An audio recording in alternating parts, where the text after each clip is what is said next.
Hello, everybody. Hello, hello, hello.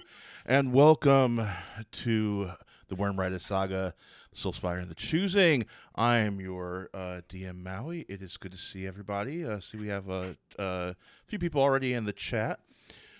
Really excited. This is part two. You'll see that we have Suavai missing, but they will be here a little bit later. They have some real world things getting in the way of the evening. That's totally fine because we're chill here. Um, very excited. How's everybody doing today? In this virtual space. Hi, Fly Maria. Excited. Make sure to give some love to Fly Maria. I have decided Yay! to dub them the title of Lore Keeper. They are helping me with our online magazine. I have not told them this yet, so Christy, you're an angel. live bestowing of a title. I Fly love Maria, it. Lore Keeper for Reflect. Amazing notes, helping so much. It's amazing. Brilliant human, Hereby big fan. dubbed. Absolutely. Also, an incredible Blood on the Clock Tower storyteller, working on getting them to be doing that on stream for us sometime in the near future. Fingers crossed. But yes, how is everybody today? I'm good. I'm like feeling good. I have good energy. I just made a second coffee, which I'm really excited about. I usually don't have second Woo! coffee, and I've got second coffee today, so that's a But treat. what about What second about coffee? second coffee? Yeah, jinx. Now I want caffeine. What about you, Zach? How are you doing today? I'm doing good. Yeah. Excited to kick the stream off. And find out what's next on this spooky, scary choosing trail. Yeah, indeed. And shivers down your Spooky, spine. scary choosing trail. Yup. Yeah, thank you. Same joke, different route. Twyla/Sadie, how about you? How are you today?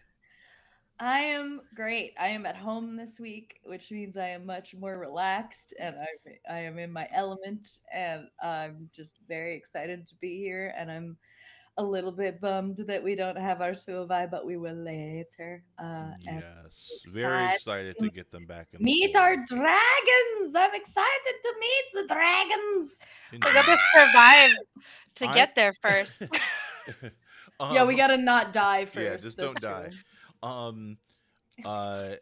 I might not be as talkative in the chat. I'm having issues I'm missing like one of my cards. So in OBS, we have cards that you can place, and I can't get my chat card or my stream information card up. So apologies if I am not as responsive to you as I usually am in the chat.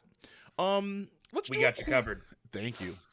Let's do a quick recap of last week so that you know what you're going into. There were strange portents in Urbis Opus. An old man, in quotation marks, walks through a hall of crystals that show him reports from his archivists in the field.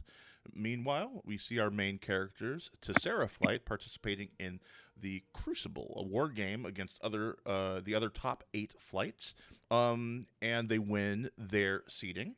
We have Liam, a Stoatkin, Suavai, half giant, Twyla, a fiendkin, and Zach, a half orc, as well as 2 NPCs, Victor Emberson, who they know from their days back in Palatea when they were children. Check that out in April on our Patreon. And Nyla Bunfy. After winning, they have to watch their flight leader's dragon. During that, Suavai remembers her last night on the island that she's from and telling her betrothed for the first time that she loved him. Twyla notices there's some sort of spark, maybe a sort of heated rivalry between Victor and Liam. There are teen shenanigans at dinner, and Astris Rudspark, burnout from Pantera Flight, hits shamelessly on Zach. The next day, they take Selferen's Pass to begin their trek to the hatchery. They make their way through the crystal brambles and then through the ghost light trail. In a clearing, they find the remains of Dioflight, and eventually fight Kuchrok, the matron of spiders. Oh my goodness! Thank you for the sub. the matron of spiders nearly going down in the process before finally making it to the Sage of Scales, who offers them a place to rest for the night before they finish their journey. And with all of that out of the way, I should also tell you before we get started here, I should also tell you that we have some exciting stuff coming up. Tomorrow I am doing our DM turn, so the players have their turn, which is this session, and then tomorrow is my turn where I get to turn the world and see what's happening around the world. I'll also give a quick recap, so if you missed tonight's stream and you want a shorter recap, because sometimes it's tough when you start getting behind a few episodes to catch up on 3-4 hour sessions and whatnot. So I have a quick condensed recap for you, like I just did just now. That's all the time it'll take for the recap. And what else we have? We have coming up in April is my birthday. We're going to be doing a month of fun streams for my birthday, starting with April 1st. Matters of the Heart, a Sapphic Seas adventure in the Thirsty Sword Lesbians system.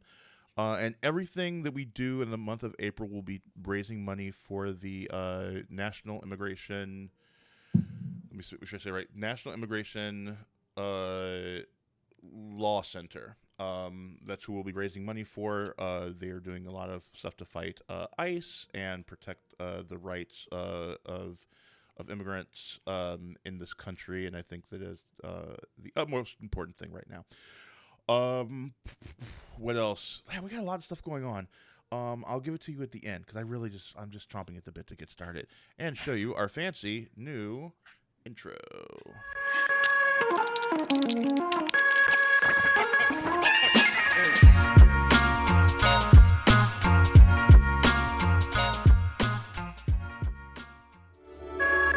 To the meek and to the defenseless, I pledge my strength.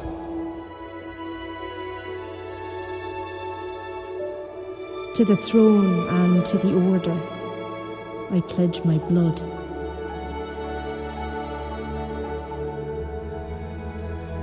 To the creatures of the first song, I pledge my service.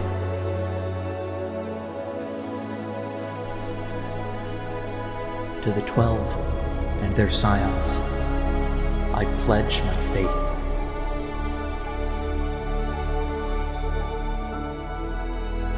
And to my dragon, I pledge my heart.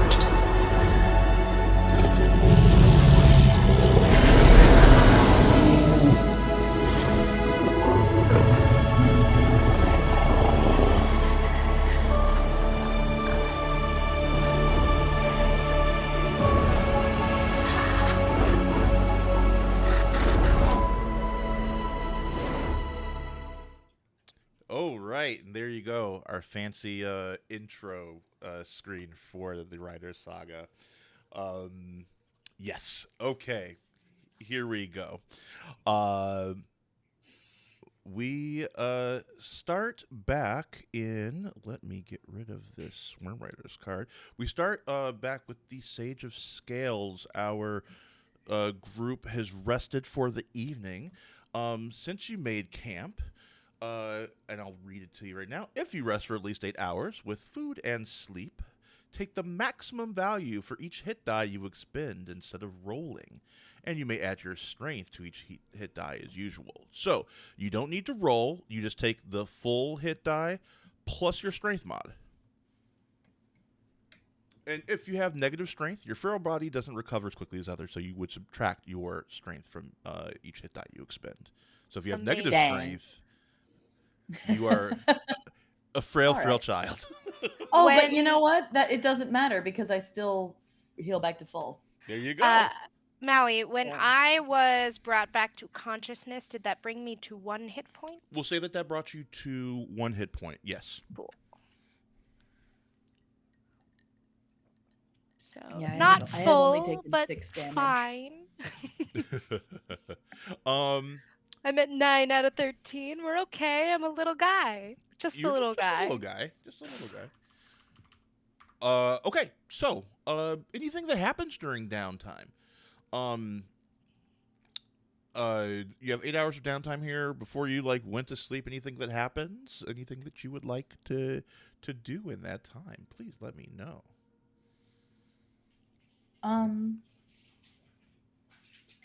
Can I say that okay. This is a bit of a weird one. I was raised by academics. Mhm. I was very much a kid who, growing up, I didn't get to do all the cool shit I wanted to do, so I read about a lot of the cool shit that I wanted to do. Could I make some sort of lore check to see if I know anything about what's ahead of us? Sure. Cool. Yeah, Because give me a I get lore check. advantage I love on that. those. Advantage on all lore texts related to knowledge about items, facts, or events that happened more than 100 years ago. Has this been going on for more than 100 years? It has been going on for more than 100 years. Fantastic. Storied past, baby. Okay. So that's 14. 14. Twyla. Oh! What was wrong? You gave me my own screen, and that makes me feel special. Yeah. Twyla. Sorry, I got excited. You have a ritual with your dad. Every night before you went to bed, he would read you a story. He's generally speaking a cold man.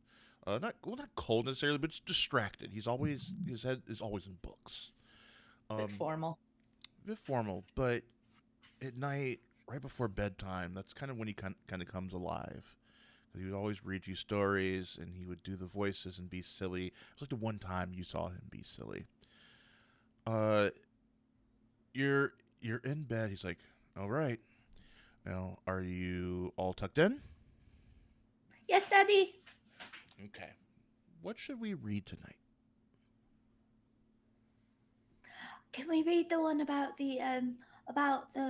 the prospective riders? Really? That's a little dry. Yeah. Okay. I like it. I like how they get through what do they call it? A crucible?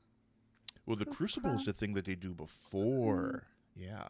Part. I want to know about that part. Well, that's when all the people in the flights go up against each other, and the winners of the crucible get to go on the journey up the Solspire path. They also call it Selfarin's path. They fight each other, yeah, but with wooden swords. Cool. But even if they win, it's up to them whether or not they walk the path, because it's very dangerous. And he goes on to tell you the story of Selfarin's Pass and the crystal brambles and all the scary crystal spiders, the Sage of Scales, who has been bonded to her dragon for so long that she has become this species that's halfway between human and a dragon. They call it dragonkin. And how she fell in love, in a romantic love with her dragon. And they have been married for centuries. She tells you the story. He tells you the story of the Lake of Luminescence. A lake that crystalline kobolds will take you across for the final part of your journey. This lake that seems to be made of pure light. And that when you look into the waters, you'll see visions of things that haunt you. You'll see the baggage that you carry with you if you look into the waters. He tells you of the jeweled gardens and the winged insects that flit from one jewel cap to another. And he tells you of the brood mother who's been there since the Solspire was created and is one of the original great worms. And tells you of her height as she stands 400 feet tall, and that her face is faceted scales of rich violet hues. He also tells you about how highly psychic the dragon eggs are.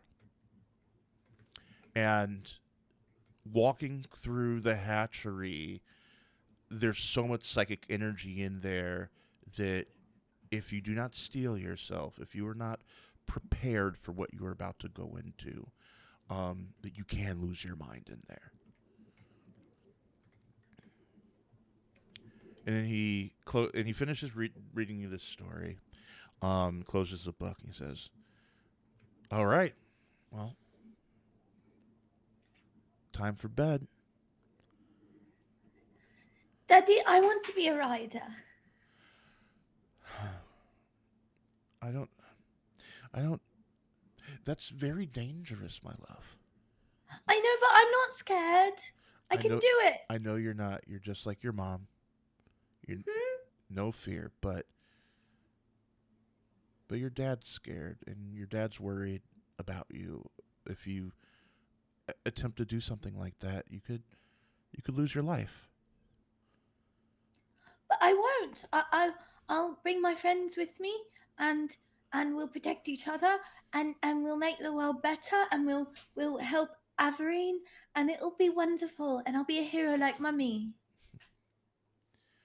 Perhaps you can find another way to be a hero. You know, Dad has access to all the knowledge in the universe at Urbis Opus. You can read about all the dragons. You can learn about the history of the dragons. You can learn so much. You know, there is you can be in any adventure in a book, and it's all in your imagination, so you always know you're going to be okay. I do love stories. And I love you. I love you too. Okay. I love you. And he gives you a kiss on the forehead. And every time he does this thing where he gives you a kiss on the forehead, and then he traces the dragon, the symbol of Averine on your forehead, a little swirl of the swirling dragon on the flag for Averine.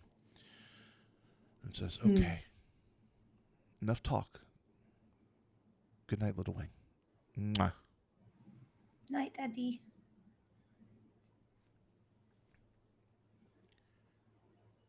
And yeah, and you kind of come out of that memory, and you remember that, like, oh yeah, my dad used to read me stories about this, and now I'm here. Okay. Guys, are we all awake? Yeah. You tell me. Is this before or after your nap, your sleep? I think this would be after Okay. after my sleep, and then I would kind of recount, like, so I guess we're going to meet one of the original Great Worms, and she is very purple, and also the eggs are so highly powerfully psychic that if we're not careful when we go into the hatchery, we might lose our minds. So Good. be aware of that. Not sure what we can do about it, but You think Let they you can know. sense us now? maybe. I would say from what you know, Twyla, yes. I think that your dad would have told you that they can actually sense you anywhere within the Solspire. That's part of how they kind of narrow down, the dragons narrow down who they're going to choose, is that they monitor you from the day that you step foot onto the Solspire. That's right, because we pinged if you look at the Patreon, we pinged. So I guess they've been aware of us the whole time, even in the Solspire.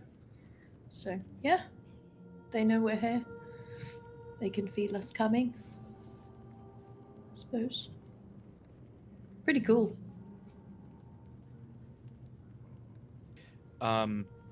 after our rest, Maui, I'm gonna Make your roll a roll, quick please.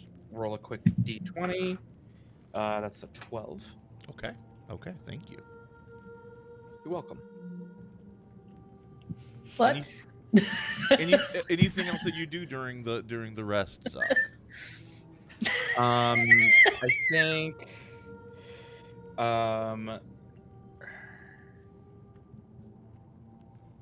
Yeah, I'd say as we're kind of like waking up and getting ready, that Zach will wheel over to Liam and go, "Hey, you doing okay?" I'm alright. It's a little bit stingy still. For sure, yeah. That'll Am I happen. bleeding still? I think you're okay. Yeah, it doesn't look like you're actively bleeding, but it's definitely not. I wouldn't call it all the way healed, Right. by any means. You doing alright? Yeah, actually, I'm doing pretty okay. Getting thrown by a huge crystal spider was kind of a trip, but I guess that's the sort of thing that we're gonna have to get used to. Well, from what I hear, you are the hero of the hour. She's been making moon eyes at you since she got up. Oh well. Can have another one to fend off the list. Yeah, no, I mean it's. Is this what it's going to be like, being on a wing with you? It's just doing great deeds and always coming in second fiddle to Zackhead, saving damsels in distress. Fuck off! You're not gonna win second fiddle. But yeah, no, a lot of people are gonna have crushes on me. I think. You're right. I'm not a fiddle, more of a pipe. Yeah.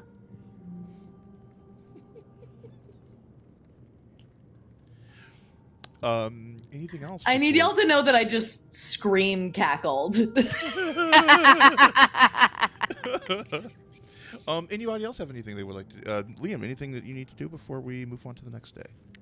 No, I think I am good with busying myself in familiar territory. Zackhead and I are roommates. We spend a lot of time together one-on-one, especially in those sort of vulnerable, I just woke up kind of moments that I think the last day was a lot, and Liam held himself in a way that he feels proud of, but especially the end of the day was a bit, I don't know, I think I gave in to my impulses, which was good and still came off pretty heroic, if he's thinking about it. But doesn't really want to think about the implications of it, other than perhaps the dragon saw he was being all noble and might take notice. When Twyla says that the dragon's consensus from here, he has to kind of stop himself from trying to wave in whatever direction he thinks they might be. Psychic, not seeing. Yeah. As all of you rest for the evening, as more and more, as the night progressed, like more other students, more other students. What was that? Other students make their way into this resting area. You'll see on the map here. You'll see these other tokens. These are other Solspire potentials that have come in, also cut up, bloodied, all healing themselves and wrapping themselves up and getting ready for like the rest of the journey. You are the only flight that has made it this far without any casualties. You notice that close to close to like 30% of the potentials that went on this trek have not made it. That's a lot. Math isn't mathing too great. One of the other Solspire kids, like, I think sees you all, and it's like, wow, you all made it. All of you. Barely. No, that's great. I mean, it's not a jealous thing. It's just, No, I get it. I guess I just miss my flight mates, you know. Yeah. Things got really real on the mountain. Yeah. You think you'll get chosen? Don't think that's for us to say. God, I hope so. Otherwise, What if I went through all of this and I lost some of my best friends and it was all for nothing? What if I didn't Look, you can't talk like that. I know that the Paxes like to drum it into us that your life is basically over if you don't get chosen. But my father went through training at the Solspire and wasn't chosen. And he's had an incredible career and incredible life. He bonded to a Wyrlynx, and trust me, they are something fearsome to behold. I know we've all got the dream, but no one My can mother say was- shit about you if you made it through this, even if you don't get chosen. Yeah. It'll be alright. Yeah. Sorry. I think I need to get some sleep. And you notice that he has like a tremor in his hand now, like, and you see like the rest of a lot of these potentials, they are really shook up from what they've seen on the mountain. A lot of them have trained, right, and like they've been preparing for this moment for years, but they've never actually been in this kind of intense situation. The thing that sets at least 5 of the 6 of your members apart is that you have. You see in their eyes that same look that you had after that night in Palatea, the night of fire, and the festival that never was. You remember the friends that you lost that day. I think Myrm remembers Mrs. Delphi slipping through her fingers. And you remember that that's the day that you really met Mortis, the god of death, for the first time. You looked into his cold and blinking eyes and you didn't flinch. And that's what makes you so special now. As we go into the next day, you all begin to pack up, get all of your gear back together again. Nyla is the first one up, all packed up and ready to go. She's like, "Oh my god, are you guys ready yet? You guys are taking so long." sorry, coming. Kind of bouncing here and there and everywhere. High adventure, but beyond compare. Sorry, I ended up in a Gummy Bears theme song. Jesus. How do I get out? How do I get out of this?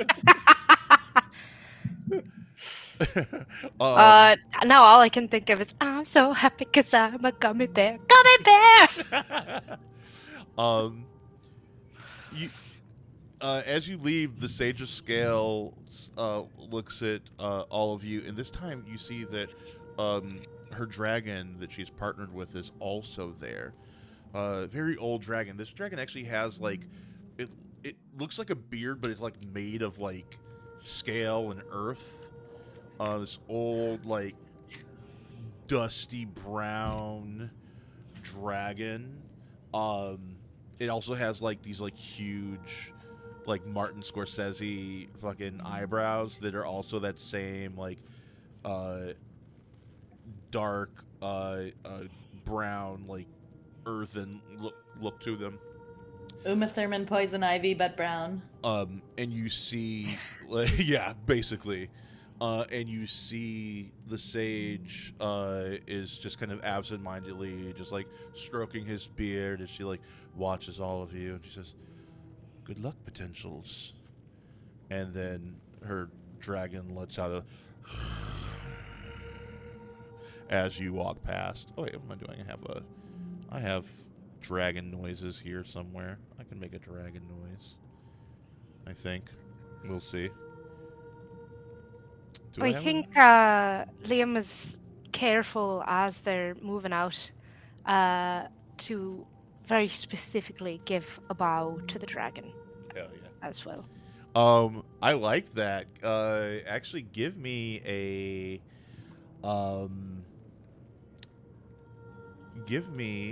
an influence check. Let's see if you impress him. Ooh, cool. 12? 12. He looks at you and regards your bow and bows back, and as he does, it sounds like a mountain moving as he moves. Like echo through the halls as he bows back to you. And I think he blows a little, and you see this dust come out of his mouth and settles on each of you, and he gives you party inspiration. So each of you have a reroll from me to you. Amazing. Here's I found my dragon noise. You. Liam, like, cannot even believe it. He's afraid to come out of the bow. Is just sort of, like, almost peeing his pants. He's so excited. Can you hear that dragon? And you may continue. Hell yeah. You walk for a ways, and it's a steep. It's more of like a steep climb up.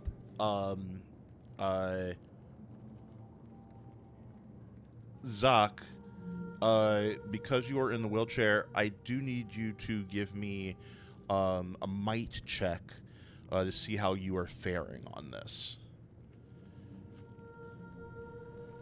You are muted, my friend. I sure am. I do those with advantage, which is good. So that's gonna be a 24. 24. I was gonna say that you were sweating, but with the 24, your forearms are so jacked that you are actually like leading the pack. Like this incline, it does nothing to you. You make your way higher and higher. You're also noticing that the temperature gets hotter and hotter the higher up you get. You can tell that you're getting closer to the hatchery because of the increased humidity and the increased temperature. You eventually make it to a plateau, and you see before you this like community of kobolds made of crystal. They've lived here in the presence of the broodmother for so long that they have become crystalline like her. So you see all these kobolds, but they look as if they are made of gems. And you hear this like beautiful like harmonic resonance throughout as well. It's like any sort of sound kind of bounces off of them in interesting ways. So it almost sounds like arcane wind chimes all around you. Two of the crystalline kobolds are standing by a ferry boat, and you notice like this insane light coming from behind them. This is the lake of luminescence. It looks like a lake made of pure light. It's the most beautiful thing you've ever seen.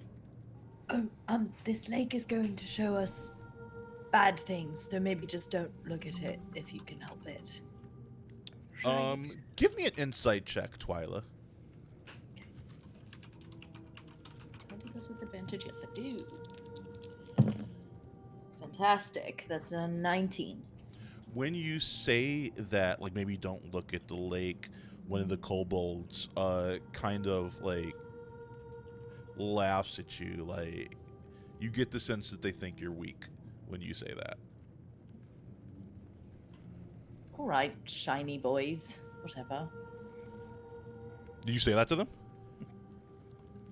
I think I kind of mutter it under my breath. I don't think I actually say it out loud. I'm just like, Let me roll the die real quick. It's very echoey out here, so it's possible that they That's a dirty 20. Yeah, No! when you say that, it starts off real quiet, but it starts bouncing off of all of these things that are very like reflective sound-wise. Shiny boy, shiny boy. And one of the kobolds looks at you and says, "You got something to say?" Do you? Yeah. Flesh people afraid of the lake. And you call yourselves potentials? You do know what that word means, right? What? Potential. Yes. It doesn't Why? mean we're done, we're heroes now, everything's over. It means we're still training. You don't understand. You're supposed to What test your don't I metal. understand? You want to avoid.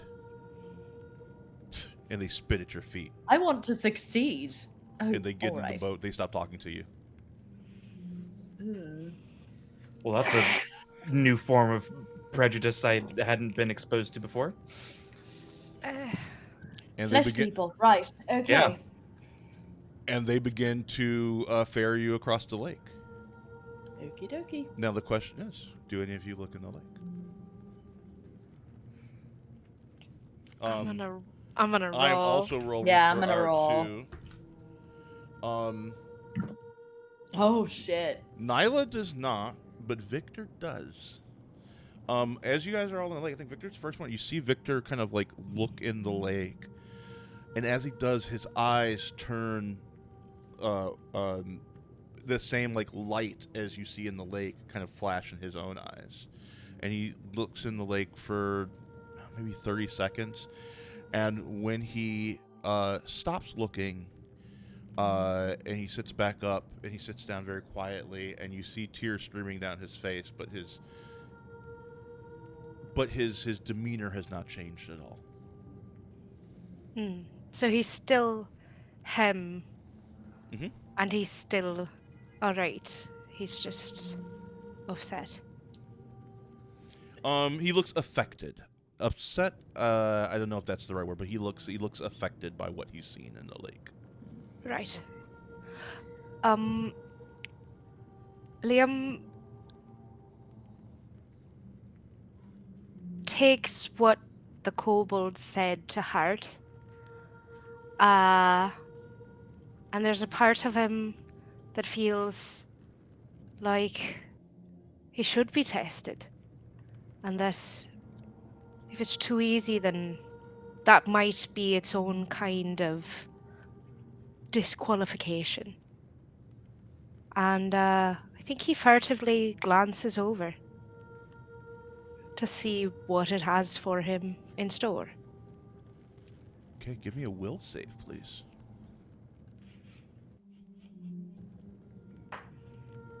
That is a natural 20. Natural 20. Plus 2 for a 22.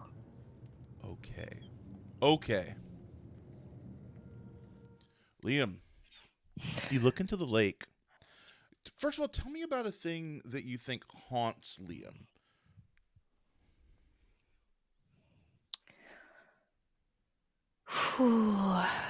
I think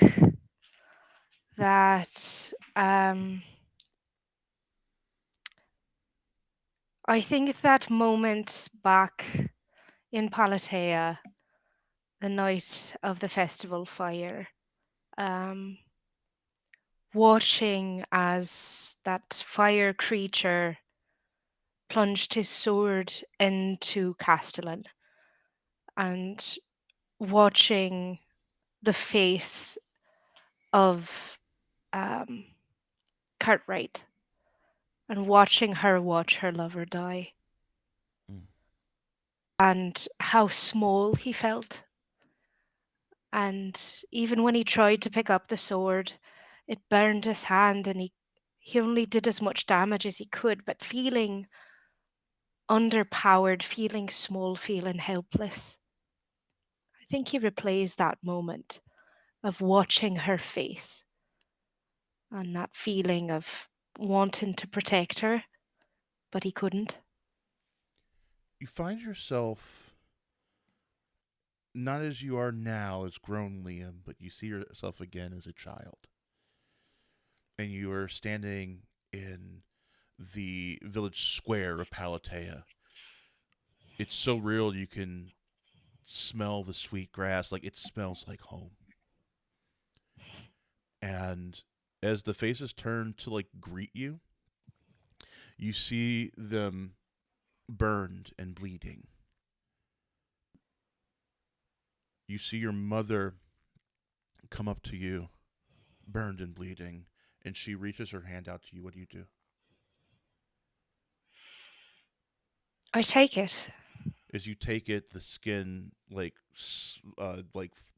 sloughs off the hand as she like begins to burn in front of you to cinder, and you feel the sorrow and the pain of everyone around you. And Do I get any sense that this is a vision, or do I feel like I'm there? it feels real. It feels like you're there. Like this is like very affecting. And as you feel like everyone's kind of despair, right? Like it feels like you can feel more than you usually can.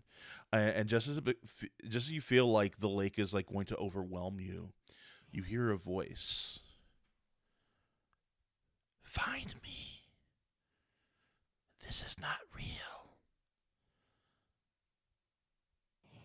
I see your heart. You are a hero. And I choose you. And you realize for the very first time, you've heard your dragon's call.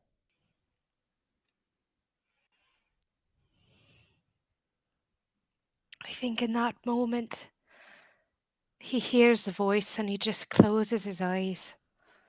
He can still feel all the despair around him, but it's somehow one step removed, and he feels confident that no matter what, he's on a road to being the kind of person who'd never let that happen. You look at your hand and you see magic beginning to glow like on your hand. Um, what kind of element do you think that we see in this moment? I think that in the moment that the fire burning the embers left on the people around him try to jump to his hands, and as he looks at it, and it doesn't hurt and it doesn't burn, the fire is quashed out. That they're just little shadows, and at first it looks like they're smoke, but they're not. And it just condenses in his hand, almost playing over it like a glove that keeps moving. And he stares at it as the flames are extinguished, and it wisps away again, but his hand is unblemished. Oh, I see. We're gonna wield the darkness. Yes, of course. I can't wait to meet you. Find me. Find me. And it begins to echo all around you. as you realize that you are now like sitting up, and there are tears streaming down your face. But you have, but what's the like? Even though there's tears streaming down your face from the intensity of this, what's the expression on your face? Do you think in this moment? I think it's almost beatific. It's just this clear-eyed, almost no emotion because it's almost crystalline.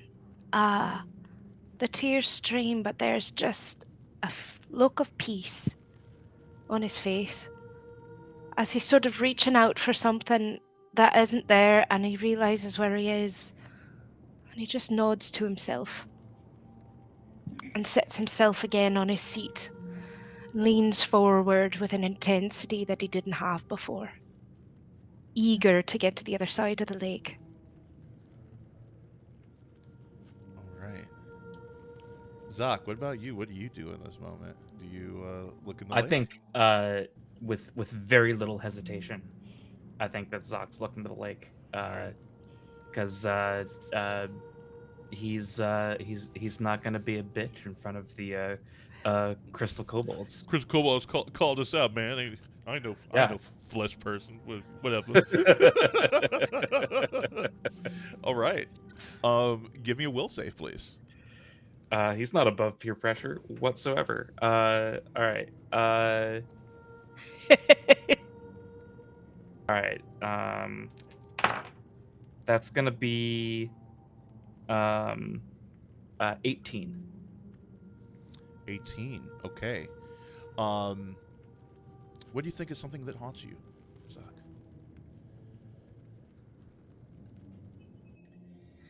I think a moment that haunts Zoc is the big blowout argument between him and his parents over joining the Abbey.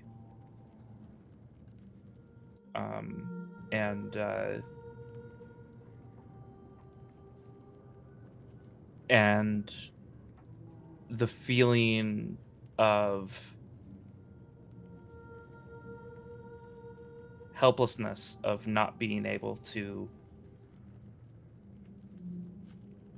get through to his parents about something that was that important to him. You flash back into that moment. You see your parents sitting there, you sitting across from them and looking at you disapprovingly. What's the first thing that you say to them in this moment?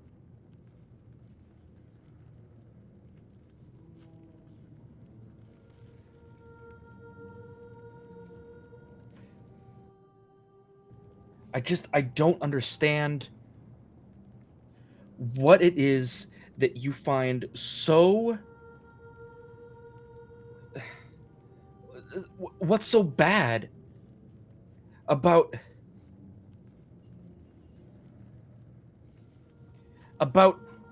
caring so much about something? It's about... This is your mother, Annika, talking, and she says, it's not about... It's not that it's caring about something, Zoc. It is that you want to put your faith in these deities to fix your life. As opposed to what? Putting faith in you? Put faith in yourself, Zoc.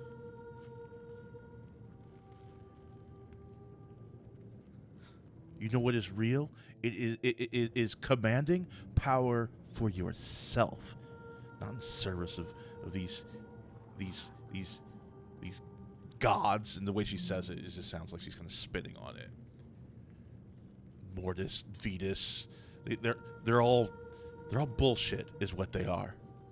The only thing that I know in life is that we control our own destinies. They do not get to tell me what to do with my life, and they shouldn't tell you what to do with yours.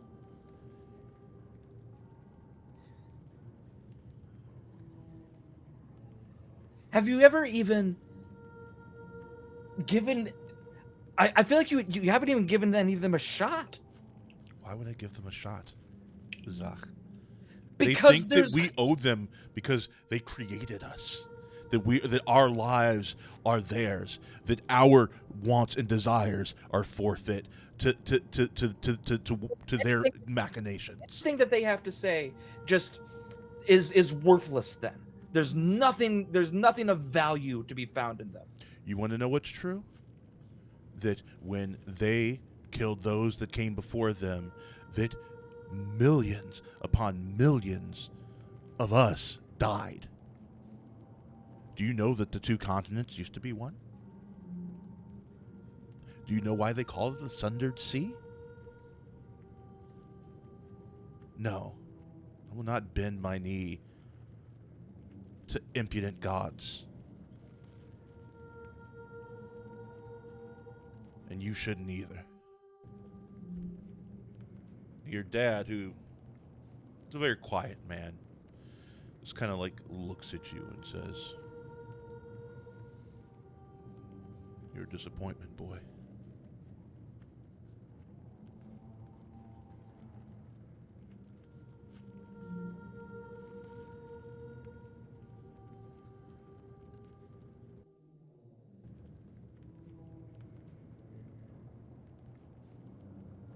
I'm sorry that you can't see the value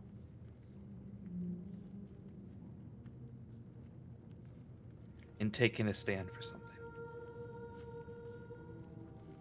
Taking a stand for what is good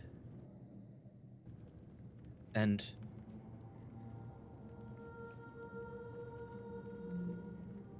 something that brings us together. That binds us to something more than ourselves.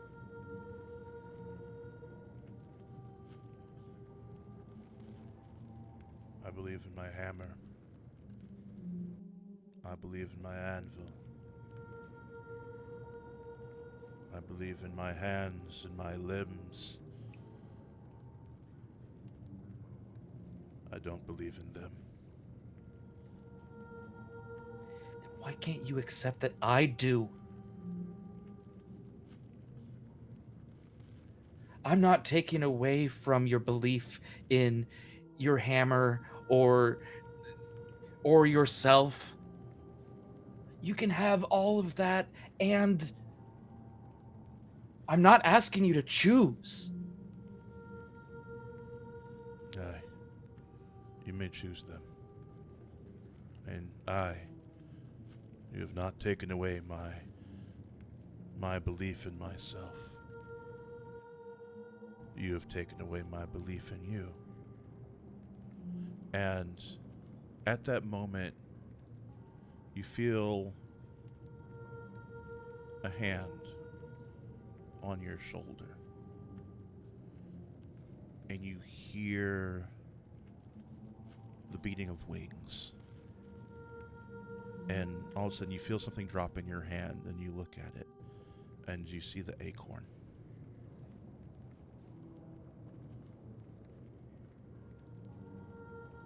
And you hear, "Find me." And as you look up, your parents are no longer there.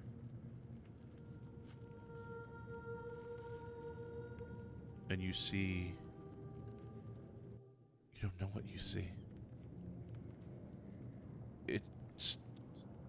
It's not quite coalesced yet. You try and reach out to touch it, but it slips through your fingers like water.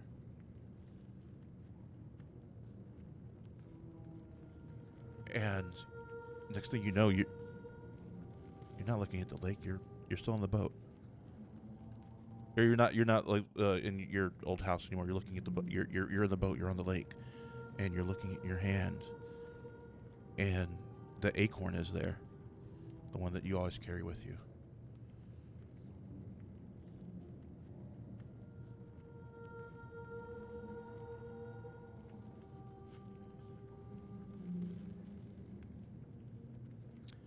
And Twyla. I clutch onto it tighter and stare ahead. Twyla, You, Well, what do you do in this moment? I was not sure, and so I rolled, and I decided above a 10 would be I don't look, and below a 10 would look. And I rolled a 4. So I think Twyla has a little bit of that, a little bit similar to Liam, a little bit of that Marty McFly, like, don't call me chicken. I'm not friggin' chicken. I'll look in the lake. I'm not scared. And she kind of tries not to look. She's like, I shouldn't look. It seems like a really bad idea to look, but and she does. And I think she's thinking about be brave like mum. Be brave like mum. Be brave like mum. And she's thinking about her mother. Roll me And that all will save the- first. Oof, okay. Natural 20. 20. Okay.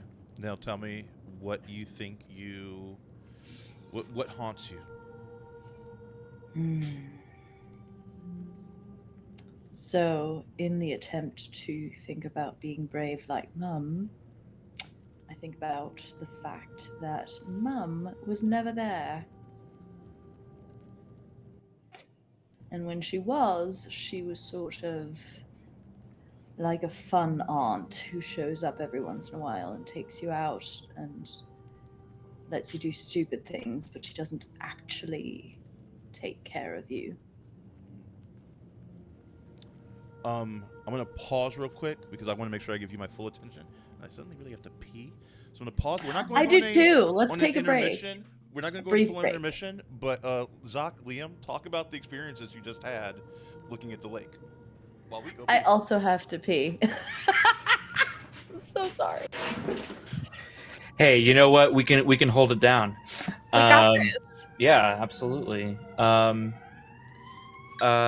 yeah, you're got a little peek into and now you can hear a little bit of the siren outside of my house right now. That's some deep fucking parental shit, my guy. Yeah. That's I knew they didn't like that you were religious and that you were into that, but that's some next level. Yep. Yeah, no, it was one of the biggest sources of conflict between him and his parents. Was they are staunchly anti-religious. Yeah. Not agnostic. Actual atheists. Yep. Them some diametrically opposed ideologies is what Yep. them is. They're full blown what was the name of that really smug ass atheist that was always on debate circles?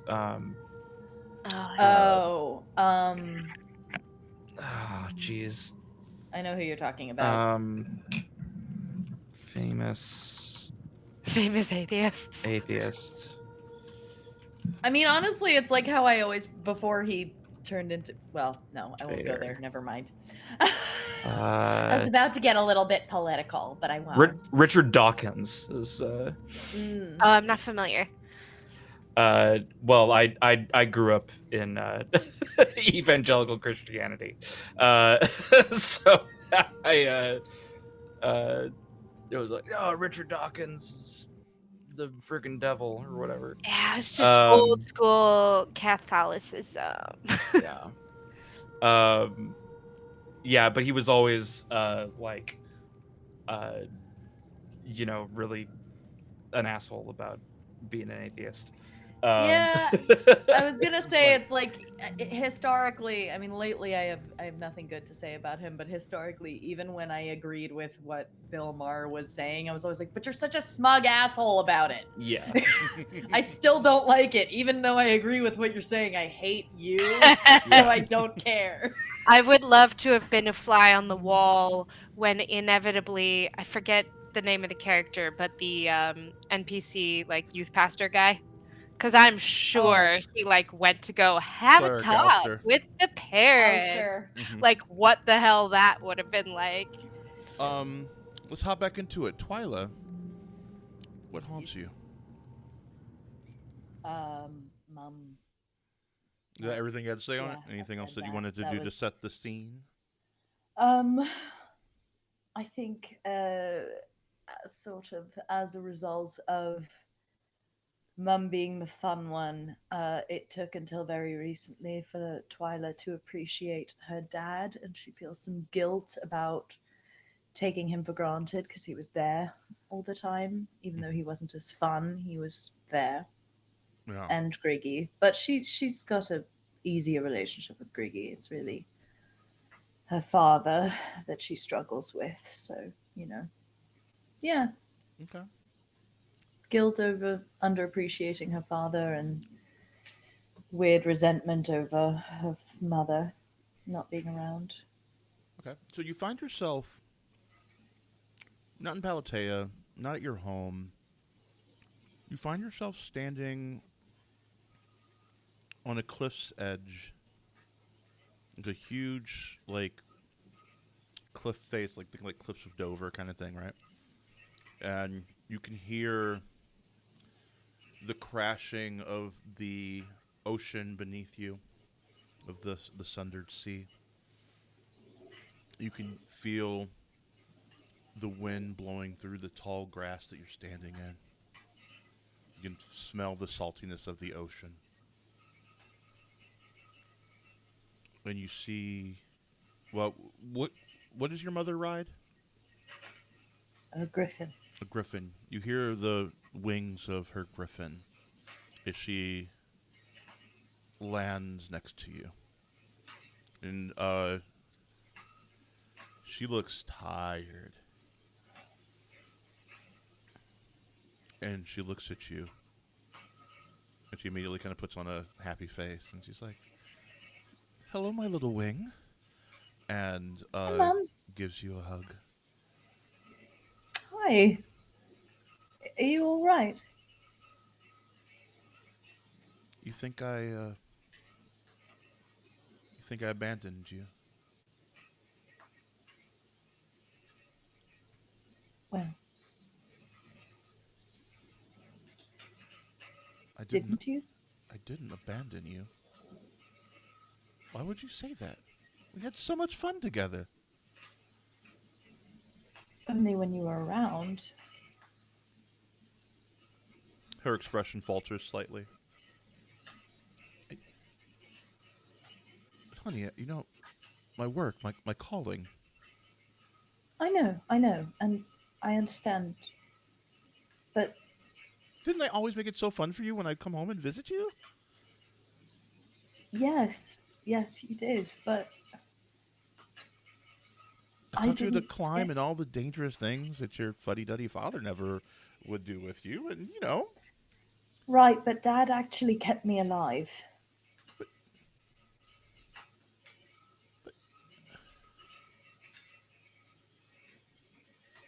But honey, you don't understand. You don't understand. I think I do understand. I just don't understand why you thought being a parent would work. I love you, and I love what you do, but you're not here. I mean, I don't know where here is. It's beautiful, but you're not there ever. She puts her hands on your like arms on the other side and is like pleading to you, like, "No, you don't understand. Well, explain it to me then. What don't I understand? You don't understand." And she starts like shaking you a little bit, and you feel like her fingers begin to dig into the flesh of your arms. Mum, you're hurting me. You don't understand. You don't understand. Explain Don't it then. What don't I? understand. You don't understand. And it begins to get deeper and deeper, and you see this darkness begin to grow inside of her, and she begins to get larger and larger, and you begin to get smaller and smaller. And she's like, "You don't understand. Um, roll me an insight check to see. I want to see if you can figure out what's going on. I'm gonna give you the advantage because you got the natural 20. I think I already have advantage because it's another natural 20. Another natural 20. You recognize in this moment that what you're talking to is not your mom, but your unresolved feelings of abandonment. And they're flying wildly out of control.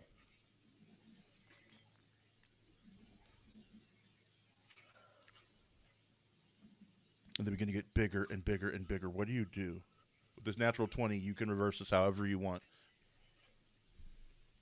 I think I just stop taking deep breaths. And I close my eyes and I say, "You're not real. You're not real. You're not her. My feelings are complicated, but she doesn't do this to me." You're right. It's not her. It's part of you. I have those parts too. Who are you? You don't know me? You can't sense me? I sense you.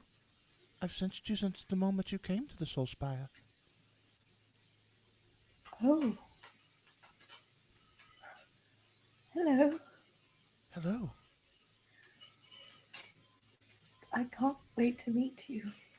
I can't wait to meet you either. We're going to have so much fun together. We can be great adventurers like your mother, but more present like your father. More present is good, yes? Yes, definitely. I'm sorry that she left you. It's okay. I have other family. She does love you. I know. I love her too. She's It's working just on hard. things that she can't tell you. I know. No, I know. She's working on things that she can't tell you. They're not my stories to tell, but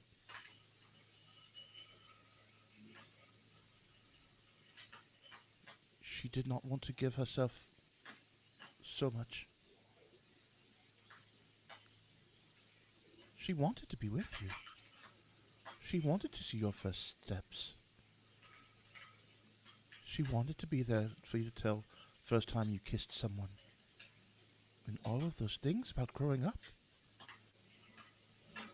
She sacrificed for the glory of Urbis Opus, for the collection of knowledge, to make sure that the dark times don't come back.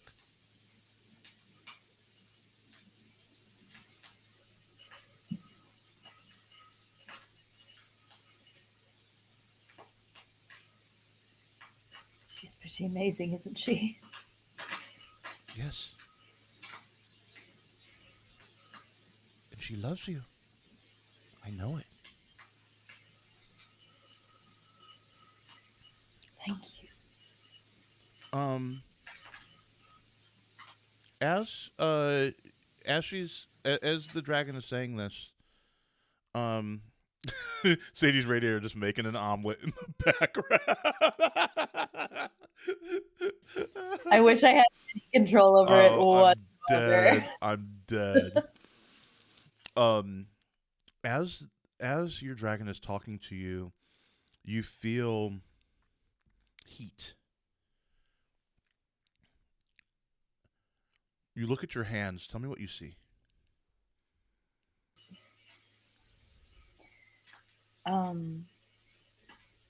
It's very gentle at first. It's almost like from the lines in her palm, she sees like the glow of an ember, like at the bottom of the fire when it's mostly ash, but there are those little peaks of light coming through of the ember underneath. Yeah. and then it kind of spreads up her fingers, and little sparks fly off of the tips of her fingers. She just kind of holds it up.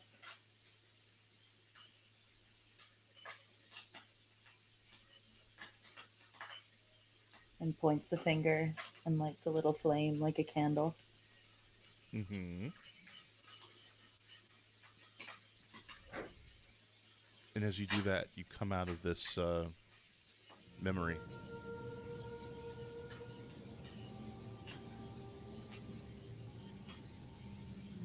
And all of you look at each other, all of you having the same tears streaming down your face. And Nyla's being like, wait, I thought we weren't going to look at the lake. No, Everybody- Nyla, I think actually you should look Everybody at looked the at lake. the lake. I'm not going to look at the lake. You said not to look at the lake. Look. No, you should. You should look. You see Nyla look in the lake, and I'm sorry, Nyla, I was wrong. and and she goes, "Ah!" and she looks back at you. There is like blood, like Oh no! down Oh her no! eyelids. And she has taken one wound. She rolled Oh no! she no, rolled no, a no, 3. no, no! Oh no! No! No! And no, she no, is just catatonic, curled up in the boat, just like, no. And she's like crying and sobbing in the middle of the boat. Friggin' I want to hold her. I want to just go over and hold her. And she If she'll like, let me.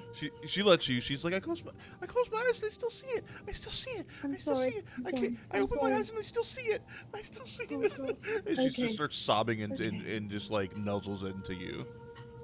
Okay. It's gonna be all right. I'm sorry. I'm sorry. I was wrong. I'm sorry. You finally make it to the other side. Shit. The kobolds get out, hold the boat steady so that all of you can get out. The one that had words for you, Twyla, looks at you approvingly and says,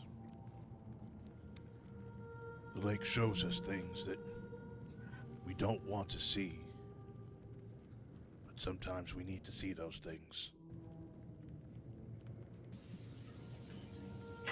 Honestly, I thought it was. I was wrong about what it was. Puts out a hand. I take it. He gives you like the 80s, like And I do like the the. 80s forearm check. Yep. It's exactly that, yeah. Beastmaster, yeah. Forgive me, I'm gonna butcher this accent, but I think Suavai looks at him and like takes Nyla from your arms and is just like, "What'd you do to my bunny, eh?" Like, Yes. Yeah, this is only. not okay. We will. I know. I'm sorry. I was wrong. I'm sorry. I'm really sorry. Oh, I think she was saying it to the kobolds, Oh. or maybe to the lake. I'm not sure. Twyla still apologizes. We will. I was By like, the way- I'm sorry. In the second half of this, we will do a flashback to the lake to see what happens when Suavai looks in here, because Hell the yeah. Lake of Luminescence is very important. But you I have- just feel like that has big Suavai energy all over it. It's just like taking the bunny and being like, "What'd you do to her, eh?" Yeah. As they let you go out and you turn around, you see the most beautiful sight you've ever seen in your life. You see a soft light ahead. You see clusters of these luminescent jewels sprouted at the top, partially submerged like stalagmites and stalactites. And they've grown up the walls and across the ceiling, almost kind of painting a trail for you of where to go. And it leads to like this distant like waterfall that you can hear rushing in the distance that's kind of feeding the cave system. You see these winged insects flitting from one jewel cap to another, and Twyla, as you see that, it's just like how your dad used to tell you in the books. You go a little bit further in, and you see the chamber of the Brood Mother towering before you. do you go in? Liam doesn't hesitate. Takes a big deep breath in, looks behind him and to his sides to each of his companions, and walks straight in. Onwards. As you step into the lair of the Broodmother, let me change the scene real quick for you.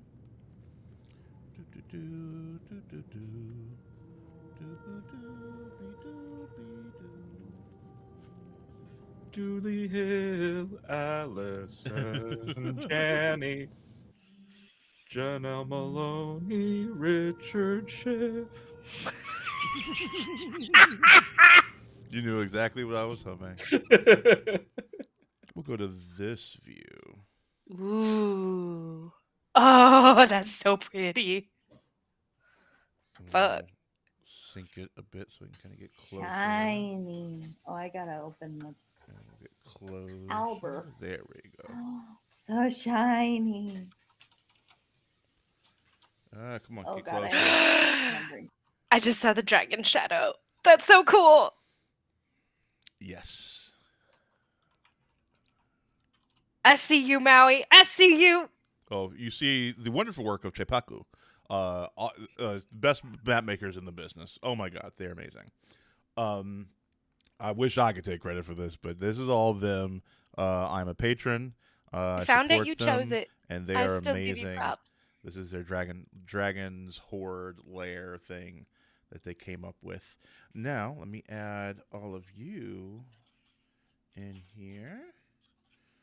You get to the center, and as you do, move yourselves around here. You can arrange yourselves however you would like. I'll put Nyla and Sylvi's arms over here. As you walk through looking for the Broodmother, you hear rumbling. As the Broodmother enters.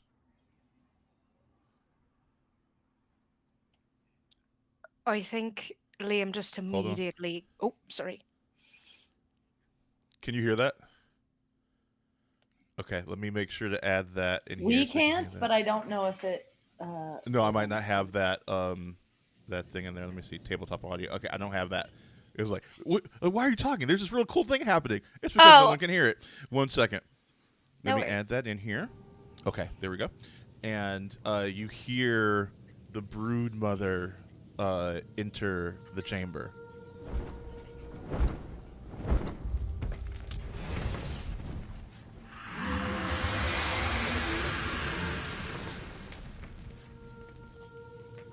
And y'all heard that, yeah? Y'all did hear that? On the stream, yes. Okay, but not in here? You still didn't hear it? No, yeah. I just unmuted the stream so that I could. That's what I did. Yeah. Oh, okay. I'm going to play it one more time because I love the sound so much I want you to hear it. So I'm going to play it a third time. I don't care.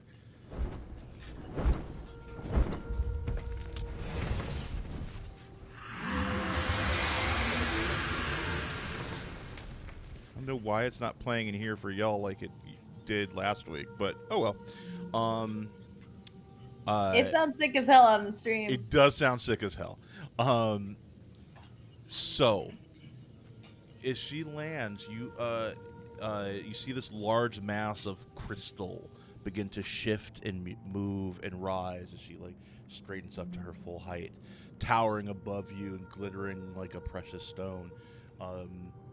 She's very angular and has all these faceted scales of violet that fade to lavender on the sides, and this pearly tint of quartz on the belly and neck and undersides of the tail, and the membranes between the wing fingers can sparkle really thin sheets of crystal that you can sort of see through, and you see along her spine there are these huge crystals, but they float slightly above her, but are attached by some sort of unseen force. And she says, "Who comes to my brood, who seeks the hatchery?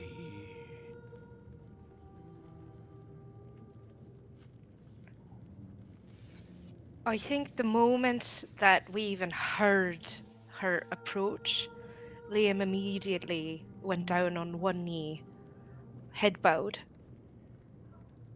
And if no one else says something first, I think without looking up, he'll say, "To Sarah Flight, all present and accounted for, your brood mistress, Ness."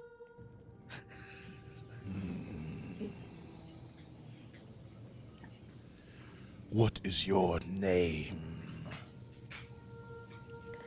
My name is Liam Silverfoot, and I think at that moment he raises his head to look at whatever part of her he can see. Silverfoot. I've met several of the Silverfoot.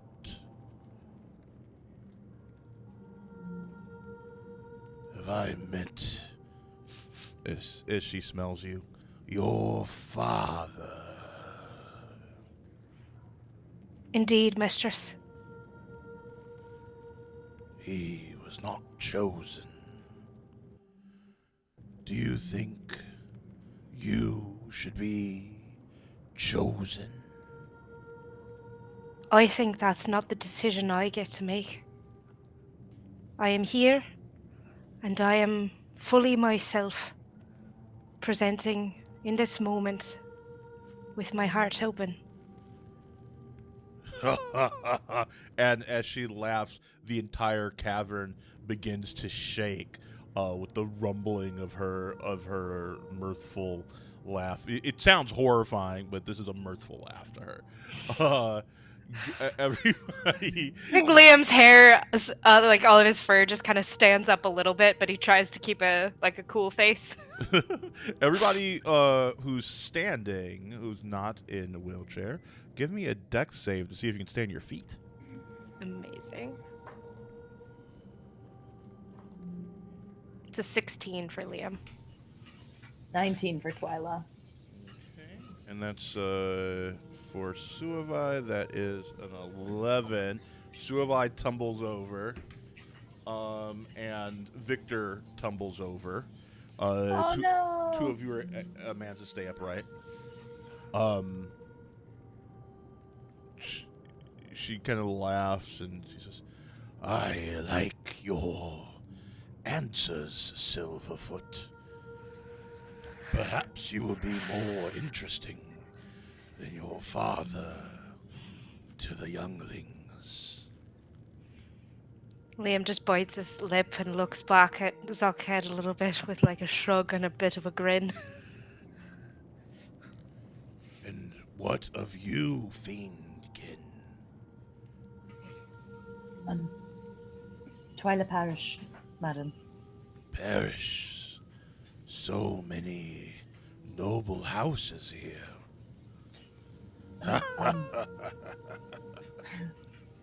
Well, my mother's the noble. I don't engage much with that bit, but I'm very honored to make your acquaintance.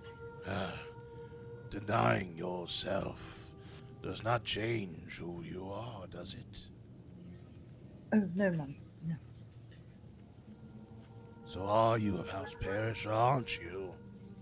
I am, madam. Yes, I am. Has your mother been here before?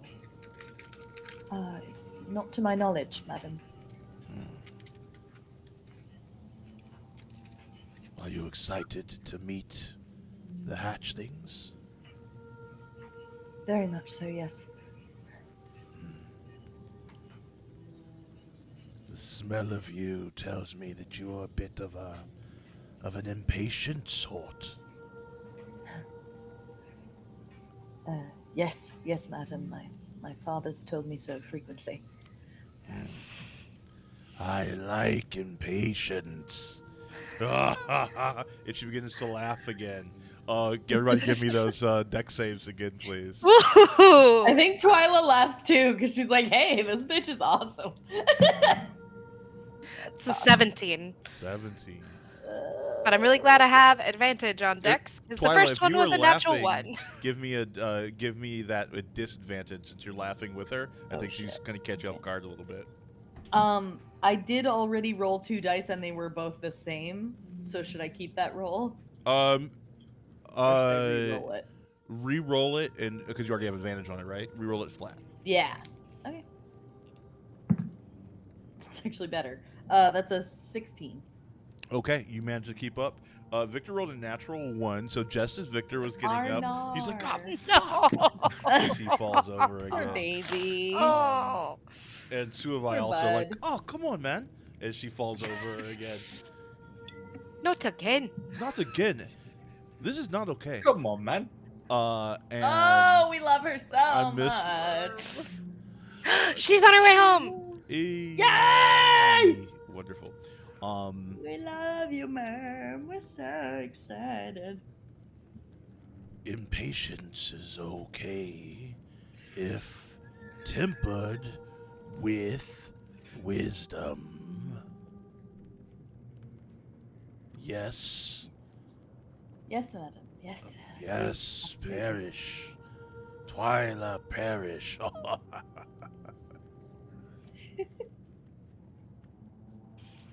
And you, what is your name? Are you orc? I'm I think technically 3/4 orc. So, On your mother's side? both. So yeah. So my mom's a half orc and my dad's a half orc. So What name have you? wise. Huh? What name have you? Oh, right. My name. Name is Zached Novak. Probably haven't heard of my family because we're not, super famous at all. And I don't think I have any relatives that have been here before. So Of the common folk, I see. But you Exactly. don't see many orcs in Averine. no, Where do you hail from, boy?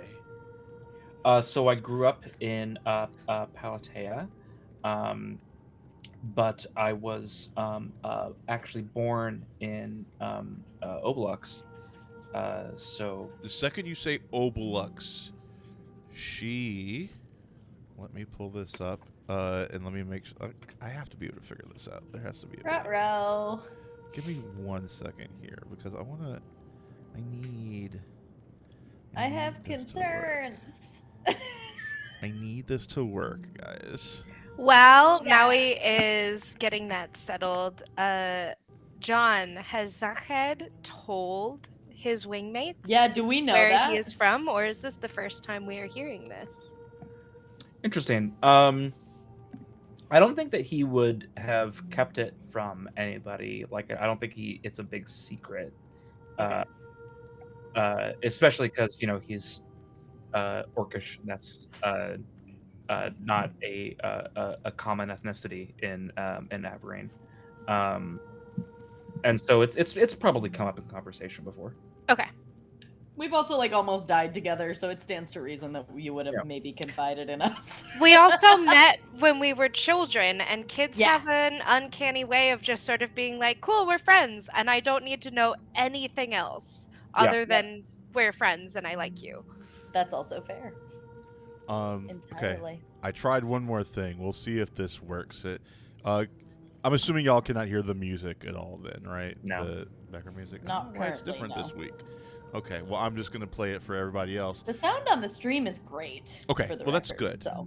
Yeah. I'll Good. just unmute the stream and Yeah. listen there. Yeah. Okay, so she lets out this roar.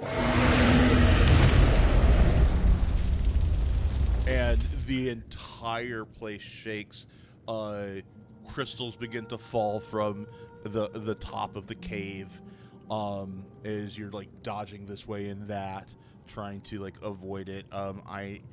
I need everybody to make give me finesse checks with disadvantage. If you have advantage, then you can roll it flat.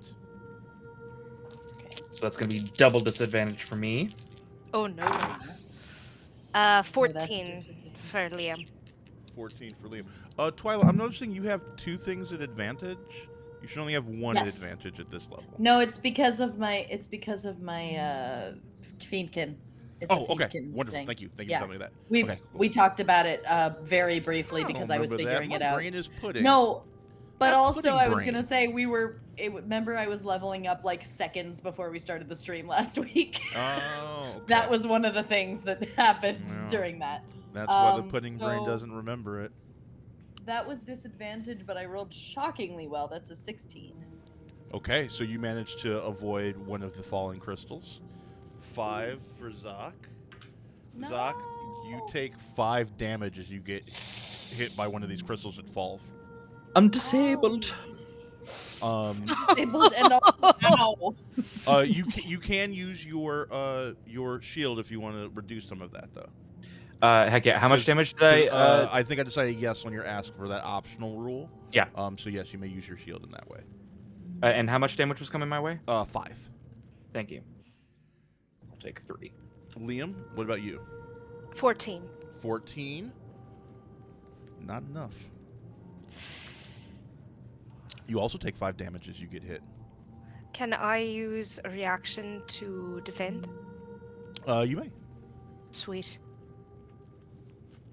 Take roll for no these, damage. 2 jabronis. So as stalactite tip comes crystalline dagger-like from the ceiling, Liam notices it coming down right at the last moment and just covers his head with his shoulders, and he's got pauldrons on that just kind of the crystal hits it and shatters around him. Nyla took some damage from that. And My poor girl. she's Can looking I, like, pretty rough. No, you can't help on this. I can't interpose No. between her and the ground No. or her and the piece of falling crystal. No, you can't, unfortunately. You know what? That's fair. Suavai. Oh, we gotta give Suavai health. That's 8 plus 3. That's a little 11. So Suavai should be at 12, 13 total. So okay, got that now. Suavai also took damage. That's crazy. I rolled 3 5s in a row on the damage for this. Was it on a D6? Because On damn, a D6, yeah, 5 out of 6 each Damn. time. I want to put that dice in jail for being good. But It's they supposed are- to not do that. Let's have her defend, maybe. Yeah, we Right? can do that. We can do that. We With don't the- need. Yeah, so with we the don't need armor, her that'll taking only damage. take her down to 1 because she can take a lot of damage. And Hell yeah, bruv. so she absorbs most of it, but does get cut by some of the crystals. And the dragon says, "Obelux, I mean, like, they burned my kind. no, for sure. And They stripped us for parts. They killed my children. Mhm. I've eaten many an Obelux. and I'm sure all of them deserved it. Should I eat you? Please don't. Zaked Novak? So ultimately that's up to you, but I'd personally like to not be eaten because that's that might be where I'm from, but that's not who I am. And Speaking as his friend, Zakhed has been a friend to dragons. since he was a silence young boy. perish. And you feel the whole place shake. Do not interrupt a great worm. I'm sorry. And she's so tall that you have not really seen her actual face. It's like so high up that you haven't seen it, but she actually leans down, and you see her face descend. And her face is so large, it's kind of hard to even register it as a face. Is it like the size of a bus? She's her face itself is the size of several buses. Like this woman is 400 feet tall, right? So like her head is huge as she snakes it down, and she gets real close to you. Speak, Zakhed Novak, for I am hungry, and I would see myself reversed. I mean, what would you like me to say? What do you believe in, Zakhed Novak? I believe in being true to your word. I believe in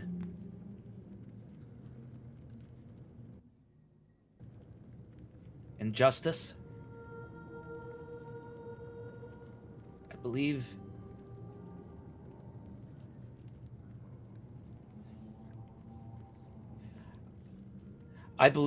that the oath that was given and taken between dragons and Averine is one of the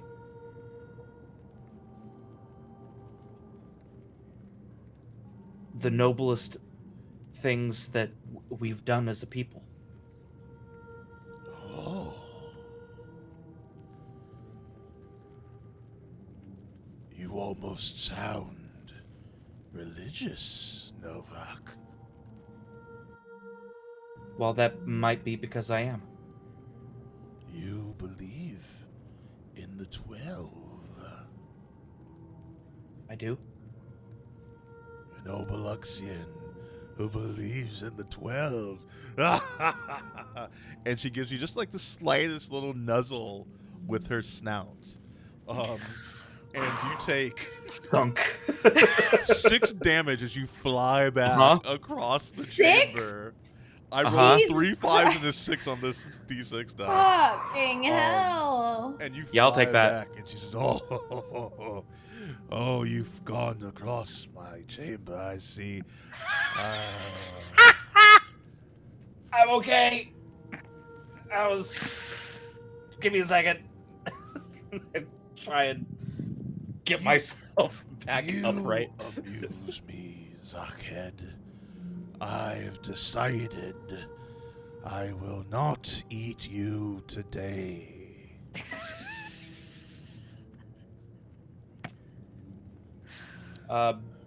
Thank you. I appreciate your forbearance. You spoke well. In spite of your hunger. Of my son. Kator Exvel.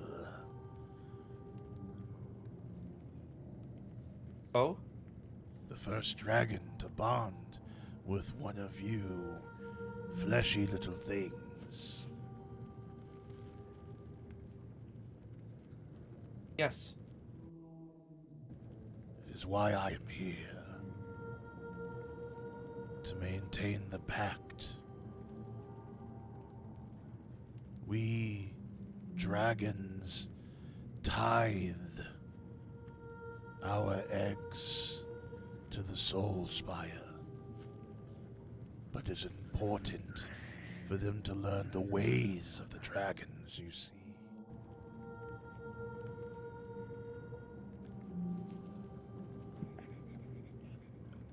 And what of you? So now it's like, what's up, Supervi? What's up? Everybody say what's up to Mer? What's up, Mer? Let's go! Were you able to listen in at all on your way home? Yes, I was listening in on the way home, and I was like, "Oh fuck, that's a big noise for a big dragon." Big ghoul. Is that a big Lord. Zak has been getting bodied by this dragon. Yeah, I heard the 5s and the 6 that you just rolled. I'm so sorry. You're That's not wild. sorry at all. Don't That's apologize for what fucking you're not wild. sorry for. We did have you defend yourself from some damage, though, so that's... Hell yeah. Yes, and we will need to do a flashback for you to find out what happened to you at the Lake of Luminescence. Oh. We are going to be Cool. going to break soon. Oh, absolutely, yeah. But so we got about 10, 15 minutes where we're going to break. Oh, I'm at 5. Oh. Wait, where am I at? You I'm should at be something. at 12 currently is what you should be Okay. at. I was at 5 when I left it, apparently. So. You were at 1 according to Was I your at 1? sheet on the Google sheet, but that there might be a different tale on your owlbear tracker. Yeah. At one point, I was at 5. So she goes on to explain, oh, I love that sound. You see, where was I? I'm old. I forget my place sometimes, you see.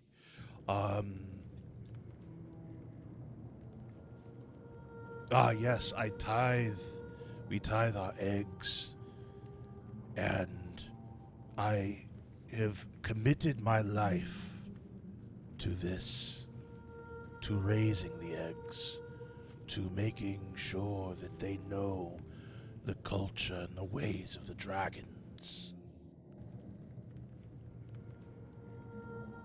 We tithe our dragons to the Solspire, and we enter them into dyadic connections with your kind for the shared continuance of our kind and yours, the Avarinians.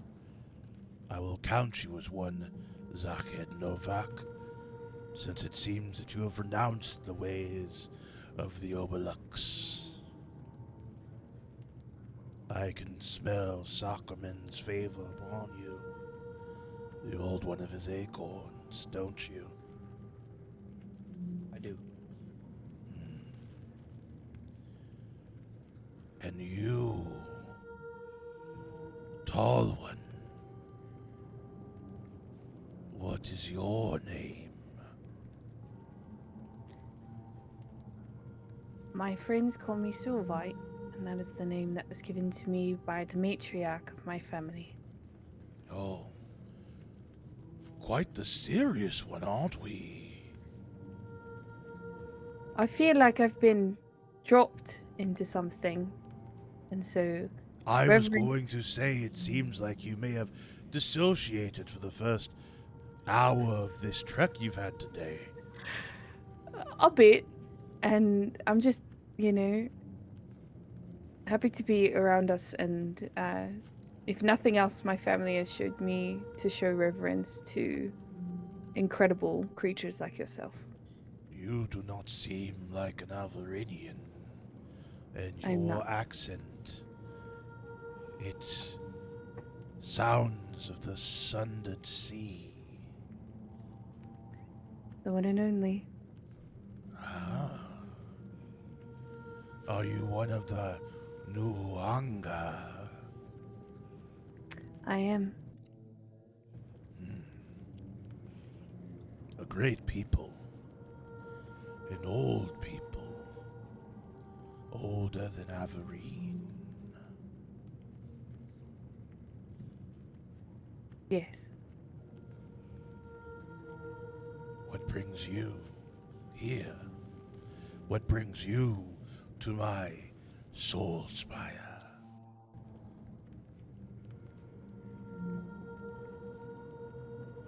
I think I'm here for a way out. Way out of what? Responsibilities handed to me without asking first. Interesting. What did you see in the lake?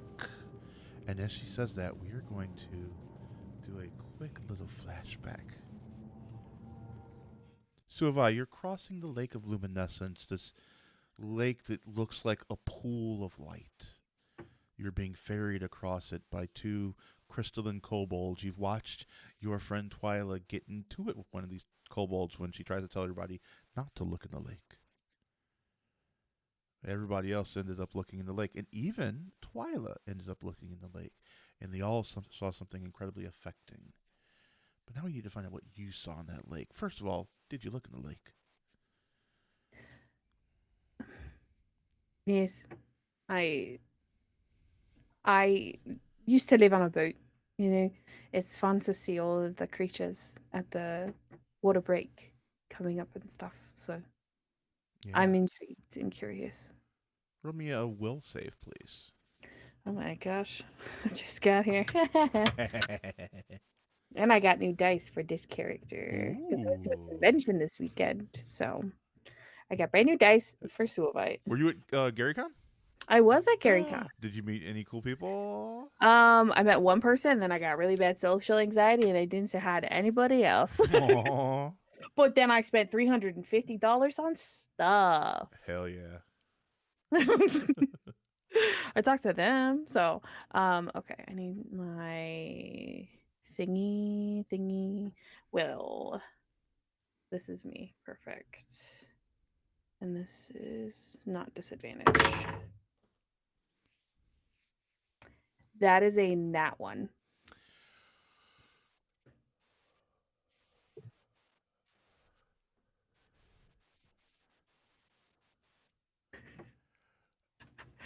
Roll me a second die. See if you get any better. Okay. I blame it on the fact that I didn't roll it in my brand new dice tray. So we're going to see if it rolls better in the dice tray. It rolled better in the dice tray. That's a 14. 14. What's something that haunts Suavai?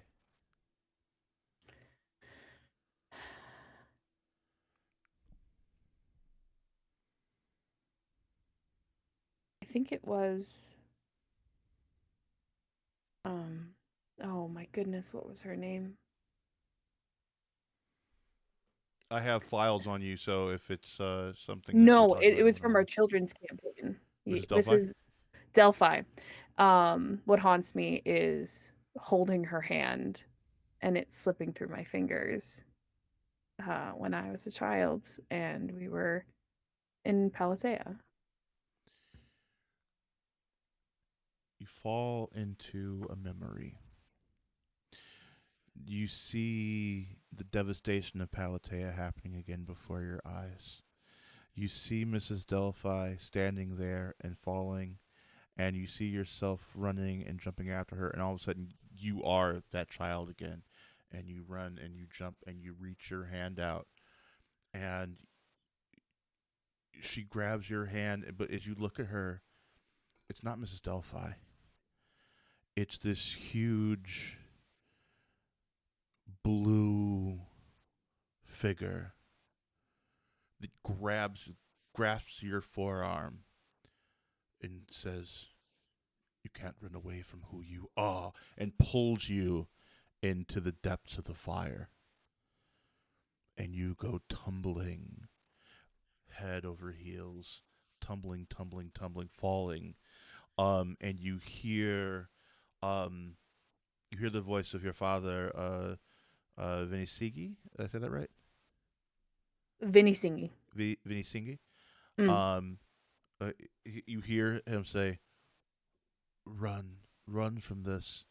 You hear your mother, Pelenatete? Pelenatete. Okay, cool. Thank you. Saying, run. But then you hear the voice of your tita, the head of your tribe. You cannot run from this. You cannot run from your responsibilities. You must lead us one day.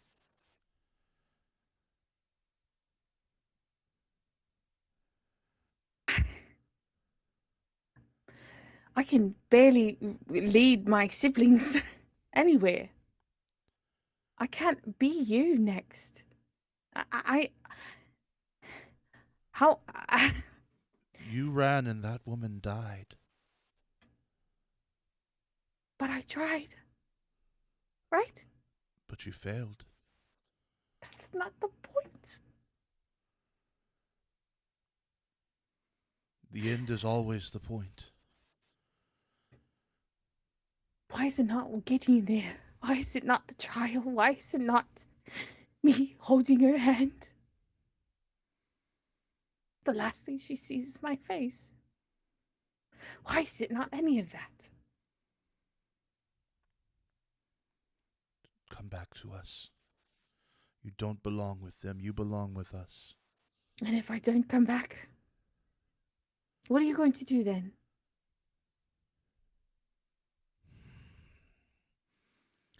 I suppose we'll put our hopes in Malaki.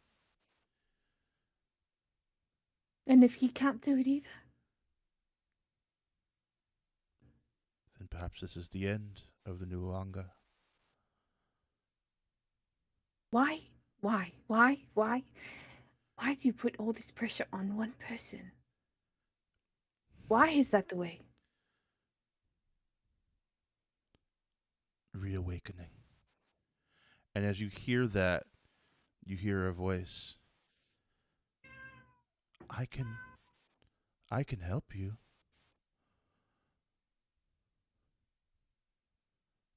I look to my tita to see if she hears this. Your Tita disappears. It's just you falling into an abyss. Help me with what? With reawakening, whatever that is. How can you help me if you don't even know what it is? Because I think we're meant to be together. Who are you? You don't recognize me. No, I've been watching you are blue, and you are here, in an abyss. I'm not blue. I'm red like you.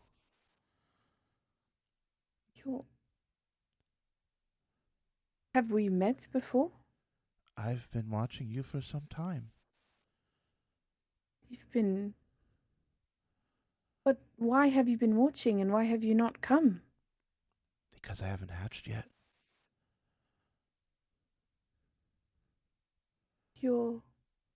Yes.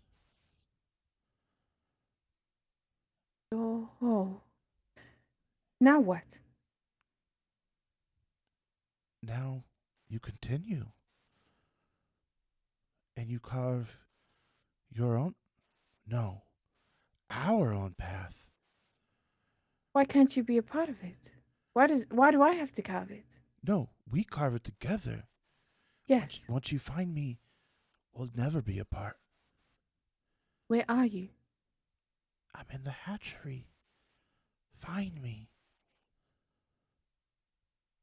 Okay.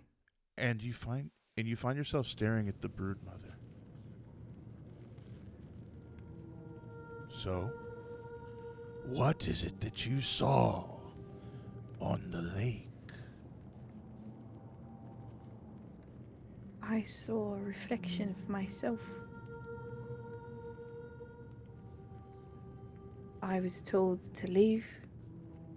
I questioned it again. Then they left again. And I was left with something that hasn't even hatched yet. But I can already feel this overwhelming sense of love from something I've never met. It sounds like perhaps you've been chosen by one of my little ones. Perhaps all of you have. What say you, great broodmother? I say, you may enter my hatchery. But remember my rules. As the DM pulls them back up. To make sure that he has them. Enter the hatchery, but touch nothing but the egg that chooses you. Cave of Wonder rules, you see. Tend to your thoughts in there. My eggs are highly psychic, and you can lose your mind in the maelstrom of draconic minds. And my last rule is more of a request, really. If one of you die in there, please leave their meat for my younglings to tend the eggs. You won't be needing it anymore.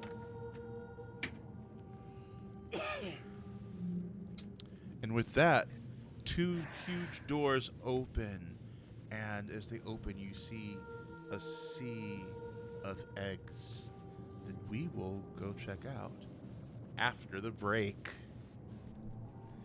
Hope you guys are enjoying this so far. We are going to intermission. We'll be back in 15.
And we're back. Hey, everybody.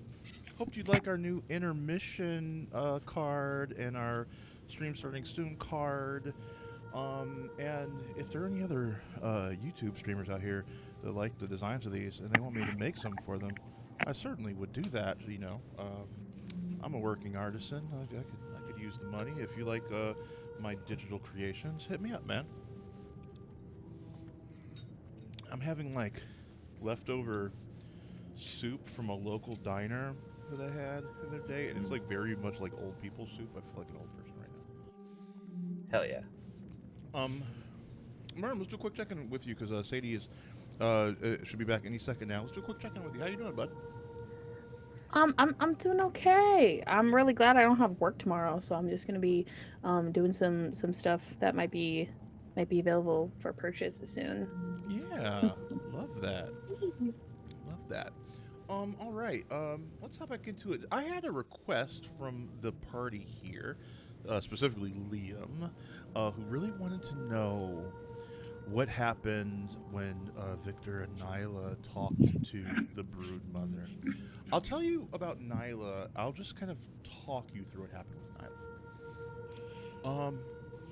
Nyla, ever since the lake, has seemed pretty broken.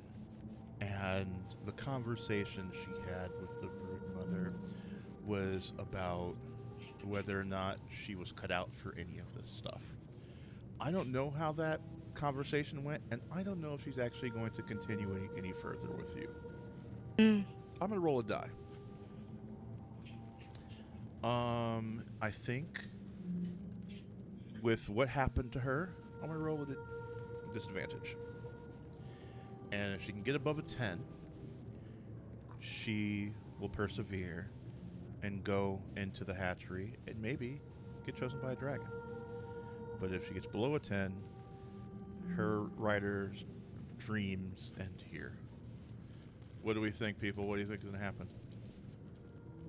I want our bunny babe to pull through. Yes. Also, me too.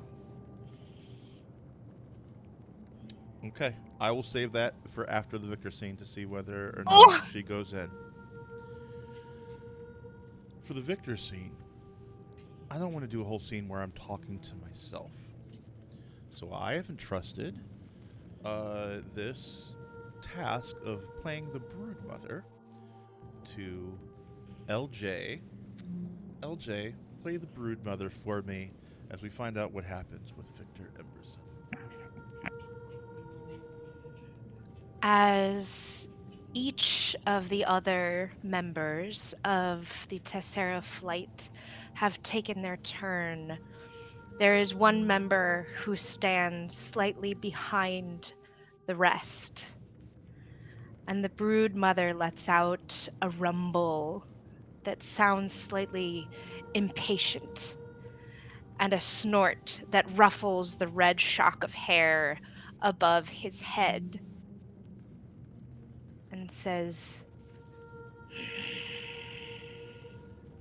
"You. Me. I know that smell." Yeah, I figured.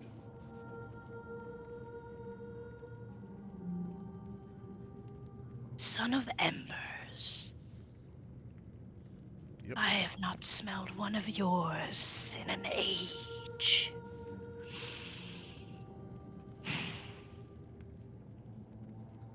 What have you to say?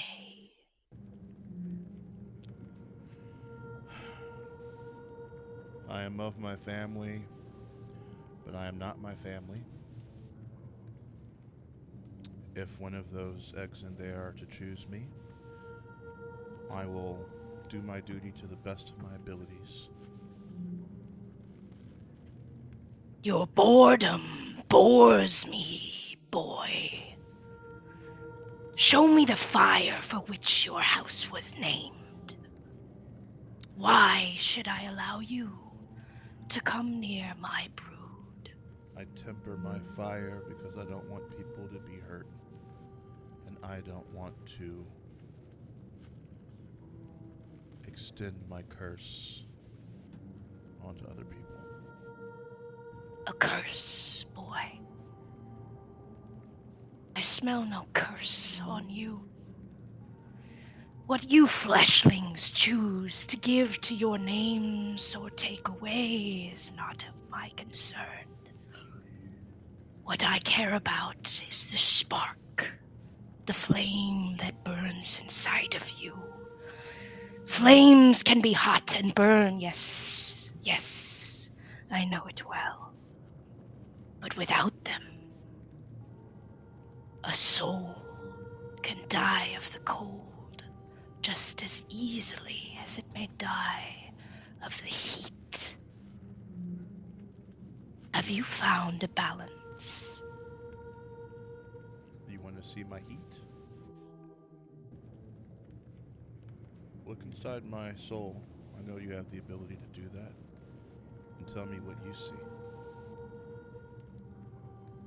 And he steps up right to the snout of the thing and opens his shirt, like rips open his shirt, and he says, Look in my soul. Tell me what you see. And he looks at her, doesn't break eye contact.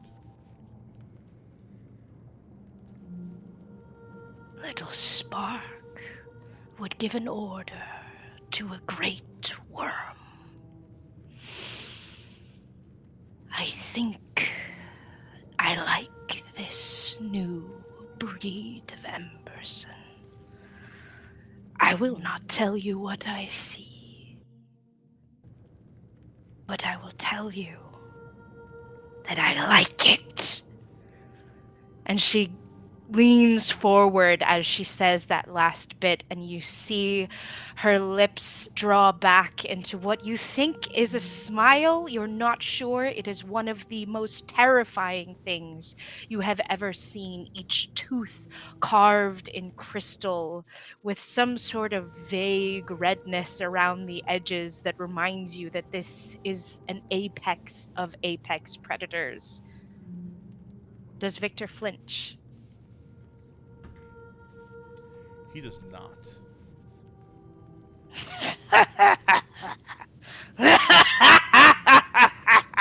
Everybody roll. Make that save. Dex save. Damn it, LJ.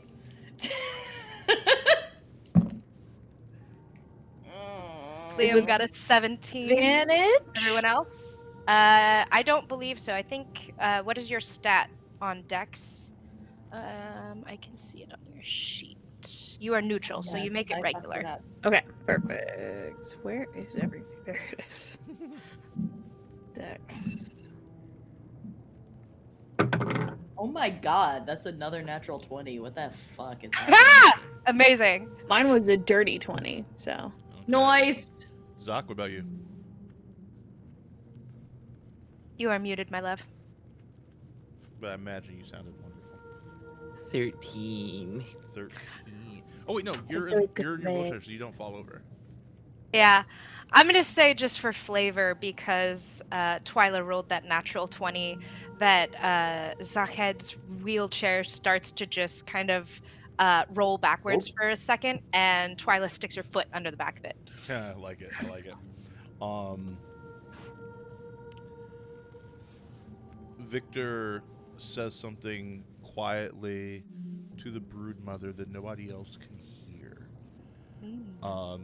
And she doesn't answer verbally, she answers him psychically.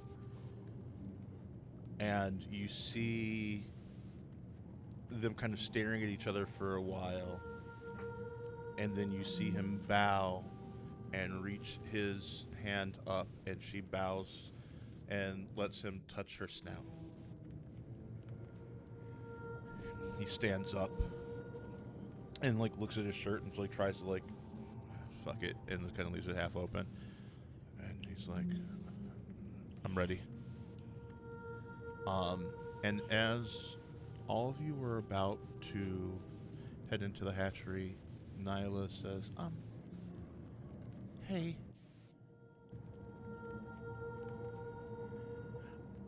I think this is where we part ways, guys. Nyla. Are you sure? I looked in the lake and I don't have it. And that's okay.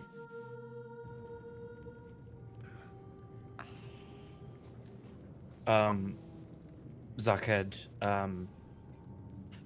reaches out both hands towards Nyla. She puts her little bunny paws into your hands.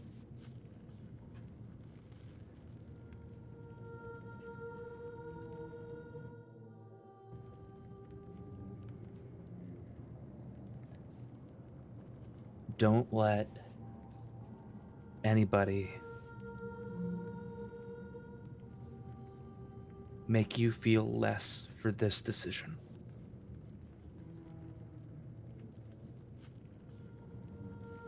Yeah. But it's not like I'm never going to see you guys again, right? Like, you know, I'll see you like as soon as you get out on the other side, and we'll party, and I'll celebrate you, and it'll be great.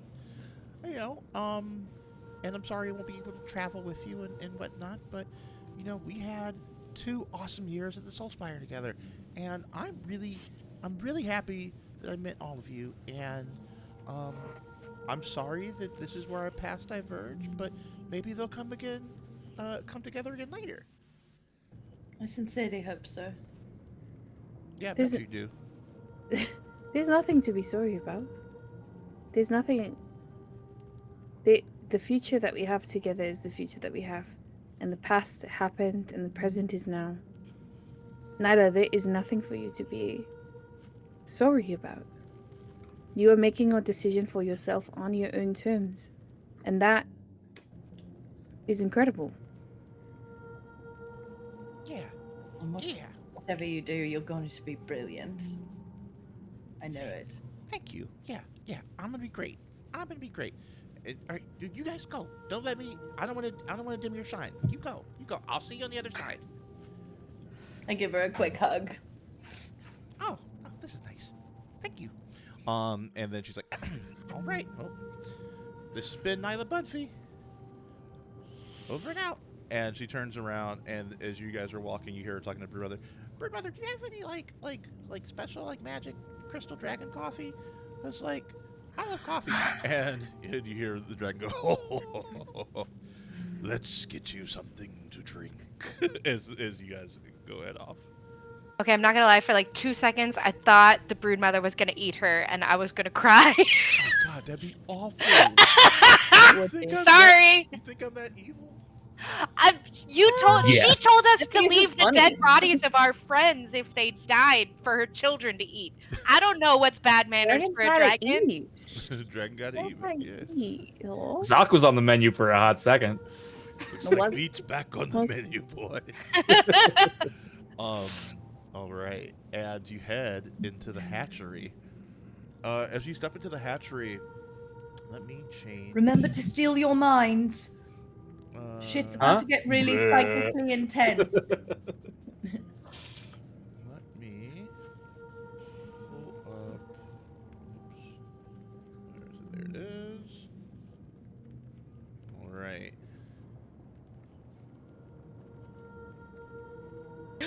Ooh. Whoa. Albert? Ooh! All right. You see Oh, this heck yeah. gorgeous. Let's move to the battle screen here. You see Yeah, this there we go. gorgeous, like grotto, filled with that like light, like that water that looks like it's full of light. I'm gonna adjust this to sync the view for the viewers. Boom, there we go. That's some Avatar shit. I love it. And submerged in the water are all of these dragon eggs. Like most of them are in the water, some of them are sitting on some of these little like islands and things. You see that there are some like crystalline like frogs and salamanders, kind of like moving around this place. It is teeming with life. There are some of those crystalline kobolds, but instead of wearing like armor, they're wearing robes, and they're tending to the eggs. You see them like, taking eggs out of the water, turning them over, tending to them for the brood mother. As today is her day to greet the potentials, so she's not in the hatchery with them. The second you walk into this space, it is like a psychic assault on your senses. Let me find some. Let's add a little bit of.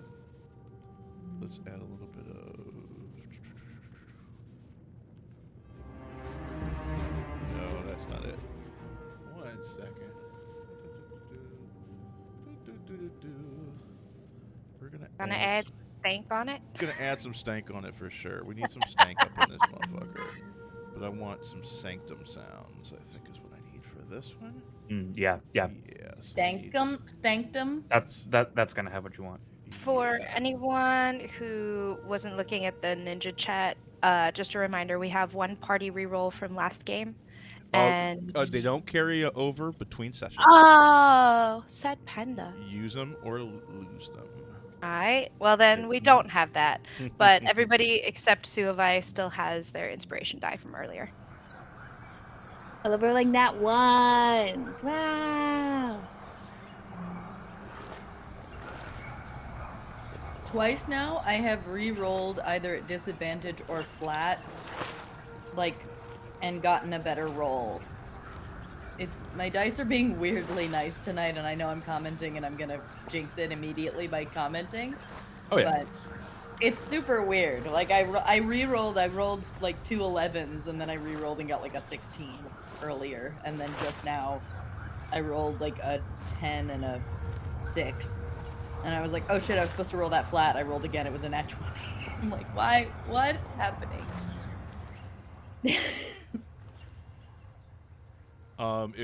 Unfortunately, I don't think you can hear the sounds, right?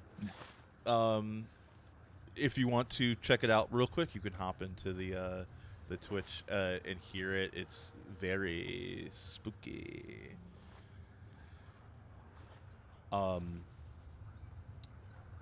The crystals, as wind rushes through, you hear them move like wind chimes.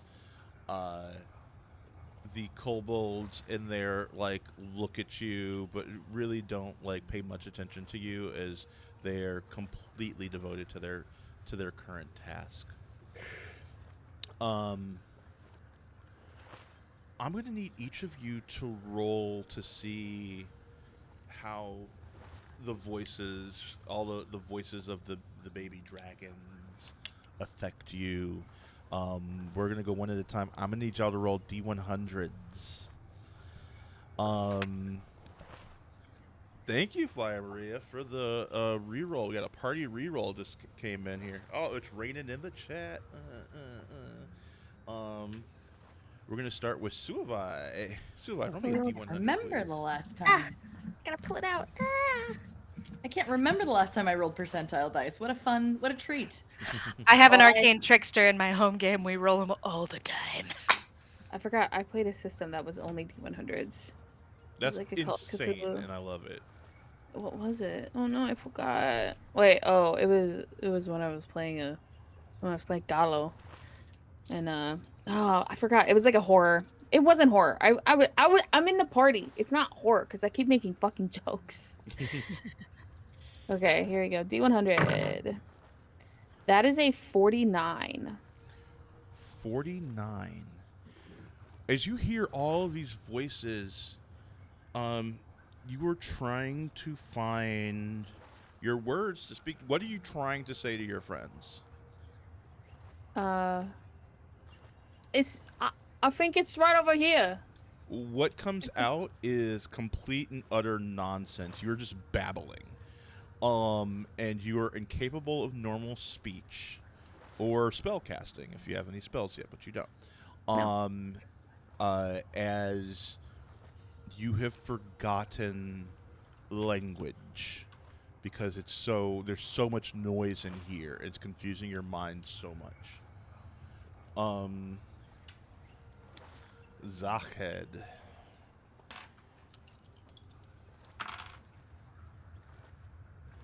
59. 59, dudes. 59. Zach, you must use your actions to attack the nearest creature to you. Okay. Who would that be? Shit. According to the map, that's gonna be looks like Liam. Move this over a little bit so people can see. And let me change the grid size to 1 square. How much damage do you do to Liam? And what do you think? What do you think you see? Like, what do you think makes you attack Liam? Like, what does Liam look like to you at this moment? Or doesn't even matter. Like, is it like that you are hallucinating, or is it that like a dragon has possessed you, like one of these hatchlings has possessed you? Like, what do you think is happening to you in this moment that makes you violent? I think that Zach is completely unaware that he's attacking Liam. I think, like in his mind, like he's just looking over and just being like, "Wow, this place is kind of nuts," and then looks down and there's a sword, like on its way towards Liam, and that's gonna be 7 points of damage as Zach just like almost like samurai swords of where like it's like it comes out of the scabbard and into a slash, and slashes right across Liam, and Zach's face is kind of just like puzzled. You were you were still in attack mode.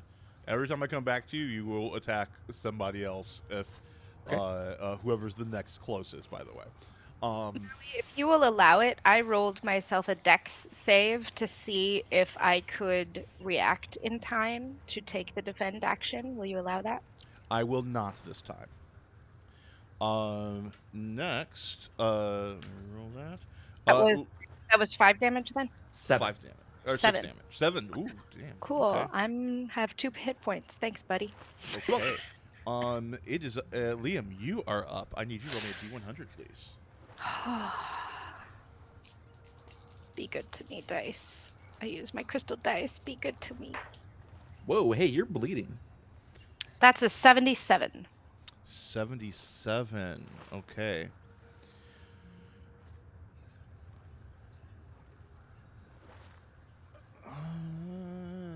Okay. You will do whatever anyone tells you to do. That isn't obviously self-destructive. If someone tells you to hurt somebody else, you'll do that, but you won't hurt yourself. But you are completely suggestible at this moment. I'm also going to take movement away from Zakhed. And I think I'll just stare at him and hold my side as it's bleeding and just say, I don't think he's himself. What? Twyla. Roll me a D100, please. I don't like it. 55. 55. 55. Oh no. You are also attacking people. You have to attack whoever's closest to you, which is Zach. Which is Zach. God damn it. What's going Oh, on? balls. Okay, well, that's unfortunate, isn't it?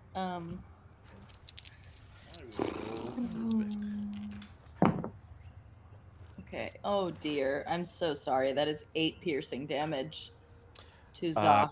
That brings me down to 0. No. So you have. That doesn't mean he's dead. This means he has the dying condition. Hmm. So you're gonna take one action per turn, which you have to spend on an attack until you find your dragon. Now that everybody's rolled, Victor has Can I- also.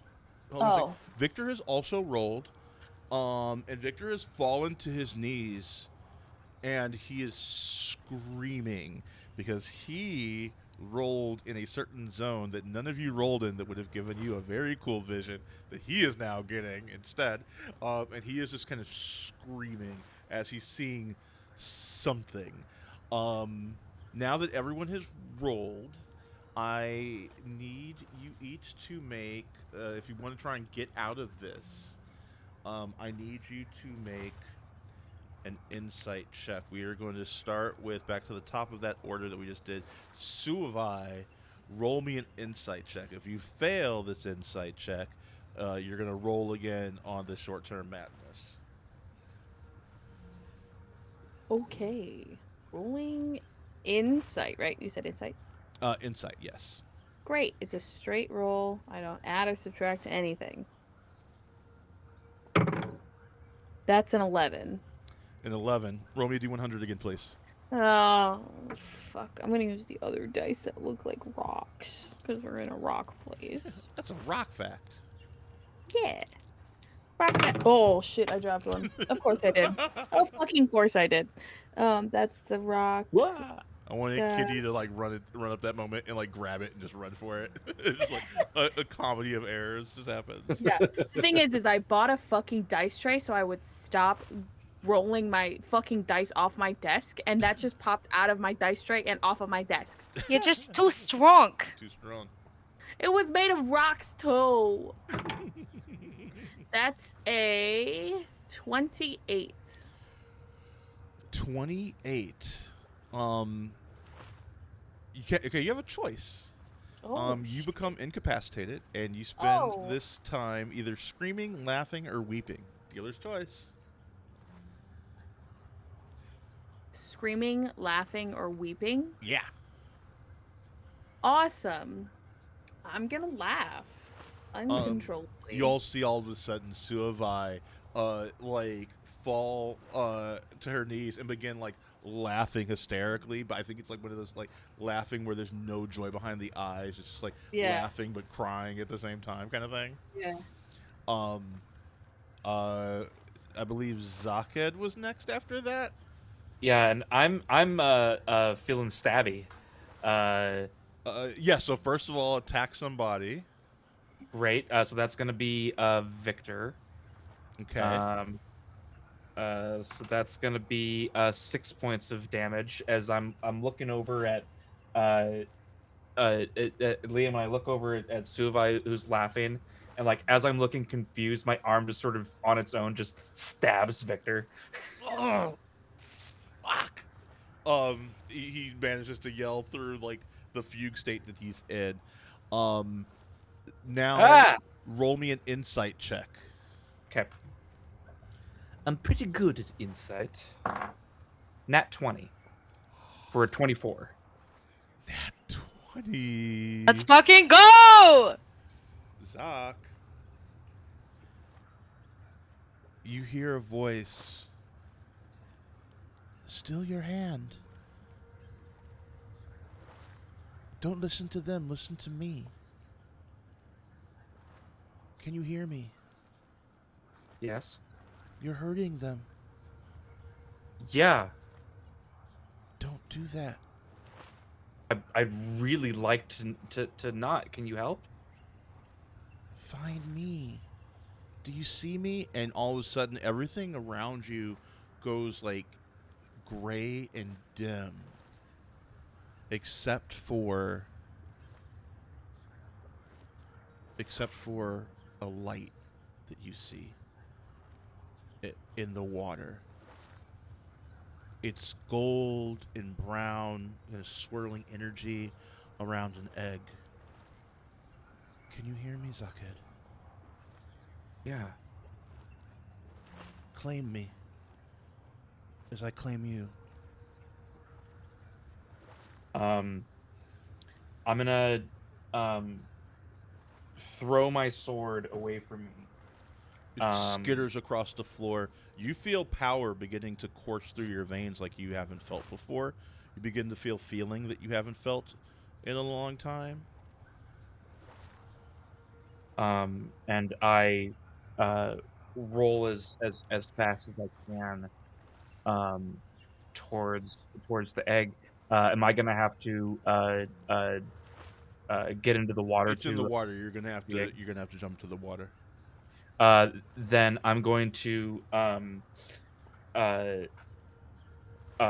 unbuckle the strap around my waist, get up to full speed, and at the last second, pull both of the brakes and launch myself out of the chair into the water into a dive. You dive into the water, and you see it right there. And as you touch the egg, I want you to describe to me what happens. This is the moment of its hatching. Take over.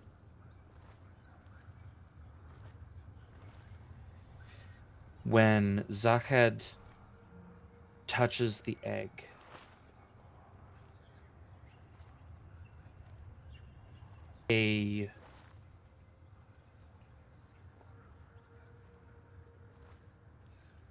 I think the entire cavern, at first it's almost like it loses color,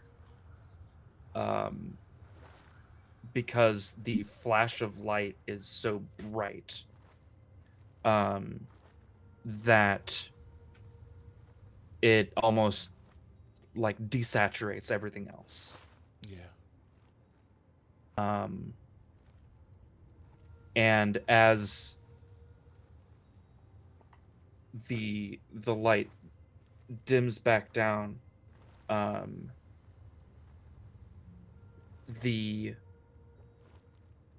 you can see that the egg itself is this bright white beacon, and reflecting in that and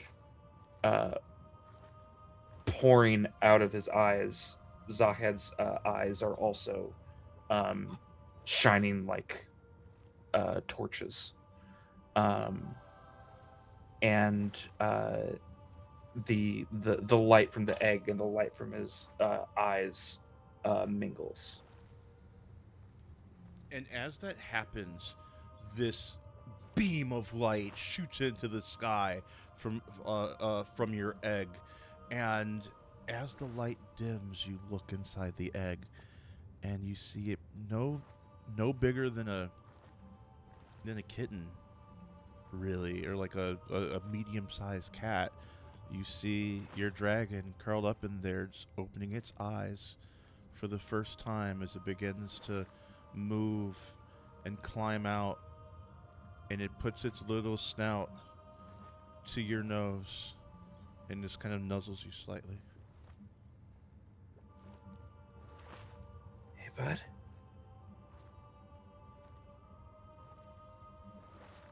And as that happens,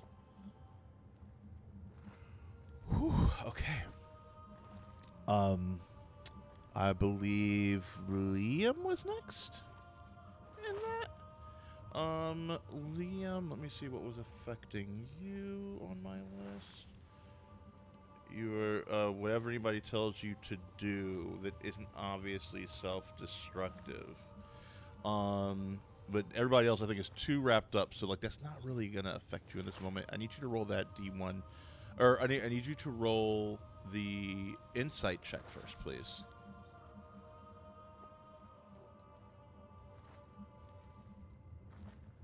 You're muted, bud. I'm gonna use my inspiration to reroll that 3. Okay. Oh, and much better, much better. That's 17, and it's insight, so that's a 19. 19. I think because it said you're highly suggestible, you hear these voices in your head saying, touch me, no, touch me, don't listen to the brood mother, touch me.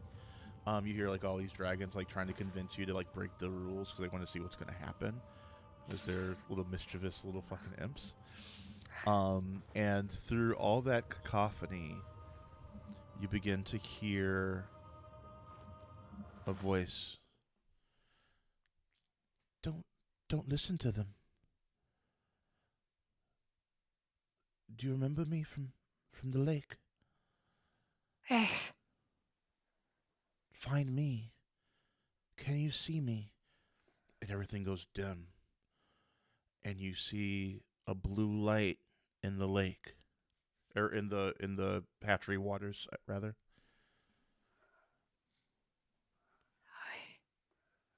I know you. You've always known me. As I've always known you. Find me.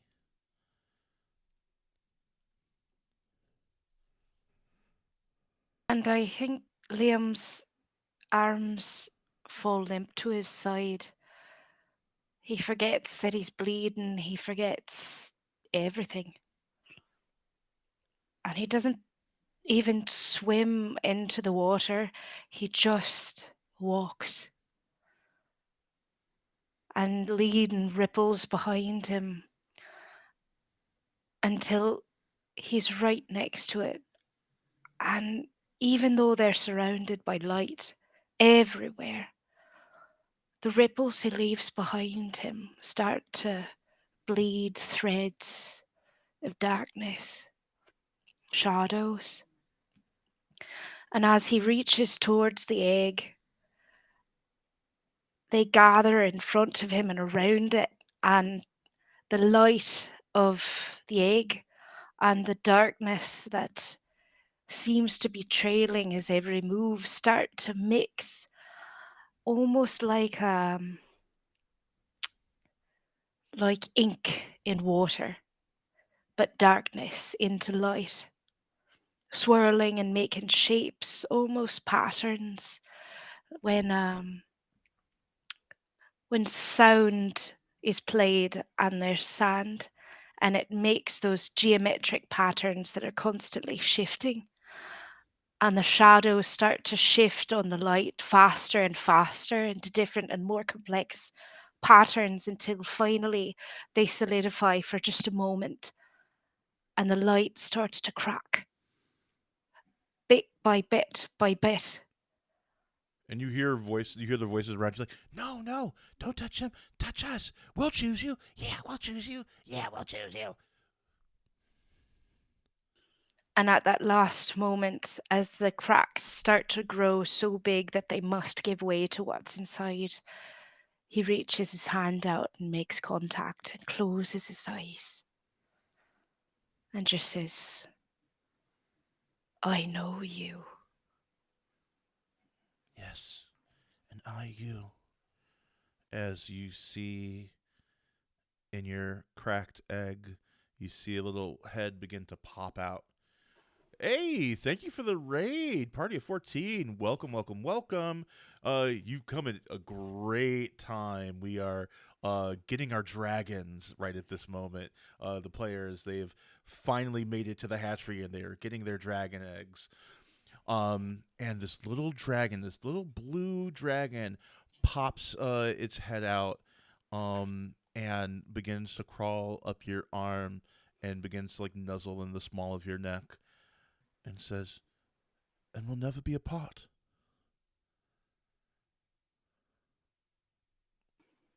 And as that Never. happens, we're gonna head back to the rest of the party.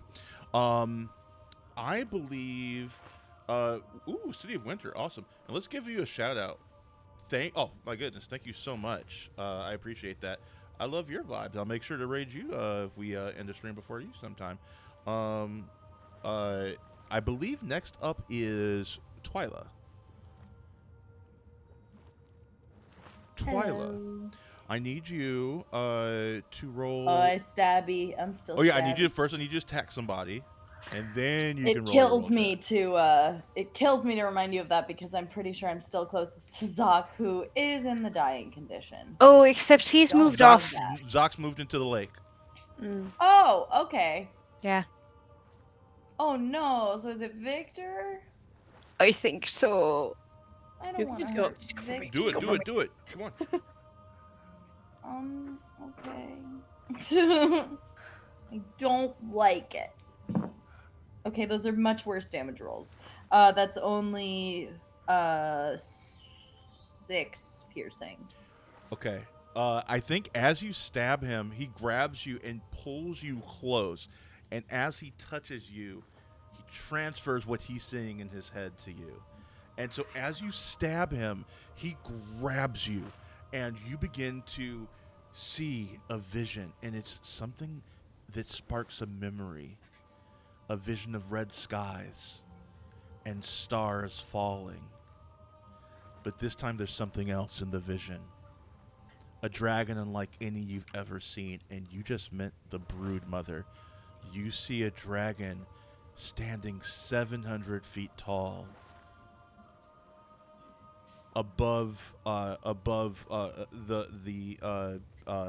high spire, the seat of the high king, and it breathes in and then lets out this black fire and consumes the capital city of Avarine. And as it burns, you begin to see everything burn. And Victor grabs you, pulls you close.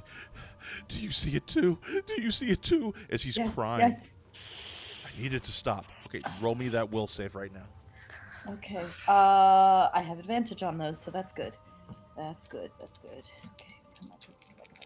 And I will roll. You have an inspiration if you need it. And I have my inspiration, which I'm absolutely going to use right now. Okay, that's so much better. That's a dirty 20. Thank God. Dirty 20. Oh. Okay. Twyla. You feel all of this pain that Victor is feeling from this vision that he's gotten. And then you hear cutting through it, quiet your mind. Quiet your mind. And all of the noise, all of the other dragons begin to fade away until you just hear that one voice. I've chosen you. Focus on that. Find me. Find me in the dark. And you see this swirling, crackling, purple light in the waters.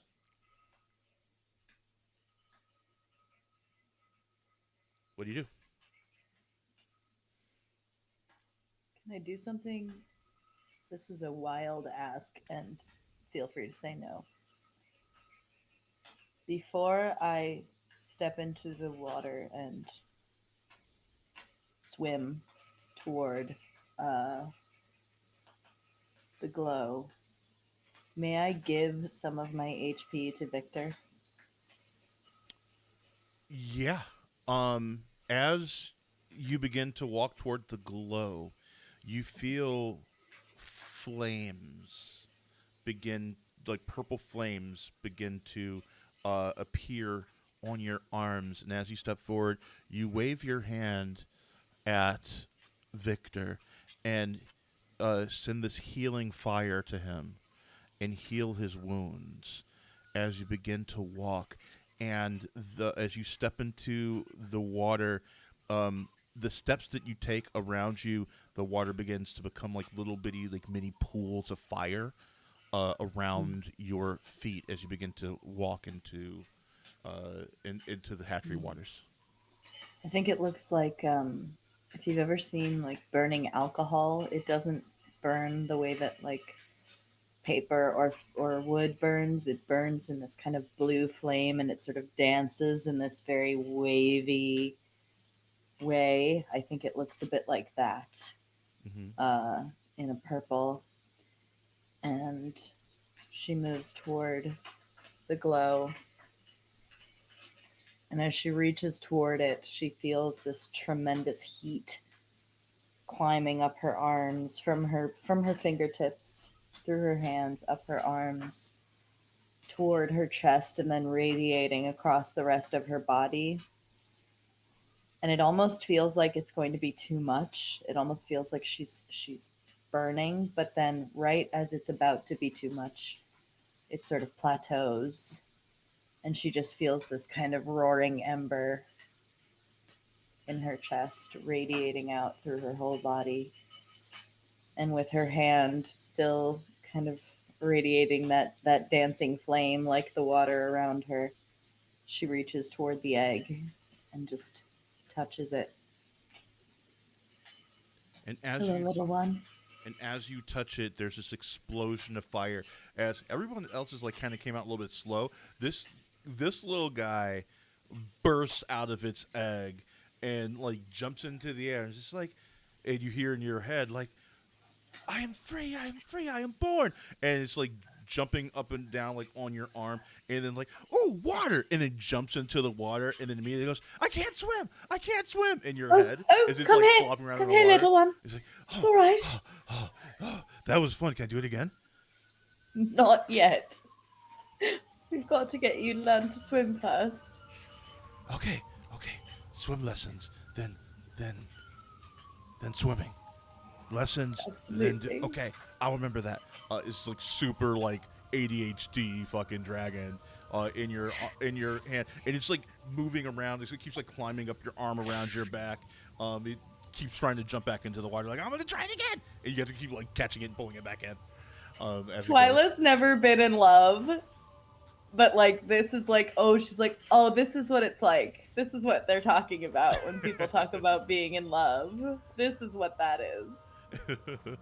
Love it. Yeah. As that Overwhelmed. happens,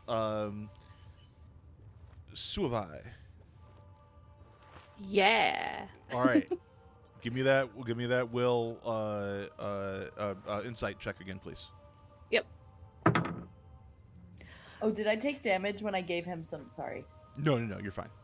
Oh, okay. The cinematic, you're fine. That is a nat 20. Nat 20. You are currently laughing hysterically on the ground from like all of the voices in your mind driving you insane. And you hear, in your mind, you hear, first I think you hear, before you even hear a dragon's voice, you hear the voices of home. You hear the singing of the Nulanga. And it is a song of community. It's a song of family. It's a song that you have sung 100 times at like family functions, at the big family dinners, and you begin to hear a voice singing along with it that you remember from the lake. And then all those other voices go away until that's the only voice that you hear. And he says, I think it's time. It's time for you. Are you and going me? to come find me? I'm right here. And you open your eyes.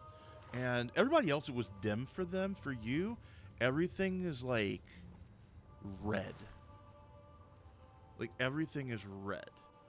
And you hear, I know that red is important to you. So I wanted to show you the red. Yeah. The red is for my family. Yeah, Yeah. It's also for blood. it is. The blood It of is. family. You don't have to get wet. You can call me to you. I think I would like to come into the water with you. Oh, okay. And as you say that, the water begins to like move and come up to your feet and lift you up and pull you into the water. That's new. And describe for me what happens as you meet your egg. Yeah, I am gently placed into the water, which is very different to what Suavai is used to, living on the seas and maybe going overboard one too many times because I like to look out while we are fully moving. I am in the water, and there are bubbles that come from the bottom, which is always the sign of, you know, on Nuanga, that means that is where food is, and that is where you dive. For sea urchin or any one of the crustaceans that live at the bottom. And so Suavai just listens to first instincts and dives beneath the water. The red vision continues in the water, and that idea of blood runs through her mind and remembers all of her family and all of the warriors that have come before her and all the warriors that will come after. She thinks of Malaki, of her father, of her mother, thinks of all of her little siblings, because if you are not the matriarch, you are most likely just a warrior to represent and to protect your people and to protect your tribe. She is flooded with all of these emotions and is honestly overwhelmed by it, but then sees this glowing golden light to break through everything. And she gently grabs this light, and all other thoughts are gone. The bubbling gets to the point where she fears that the water will get hot around her, thinking that it is boiling, but it is just this innate need for whatever is inside of this light to get out. And she just lets it. And I think the water begins to pool up around you and begins to cover the egg, and the egg begins to like crack, and as it does, the water takes away the pieces of the egg, until you see a little baby dragon, red and black, inside. It pokes its head out of the water and looks at you and says, "Finally." You know, red and black are not the colors of water. But there are colors. They are our colors. And curls up into your arms. Let's go to the screen. All of you have found your dragons except save one. Victor. I need to roll to see if Victor finds his dragon. Oh, that's my lucky number. It's a 16 on the die.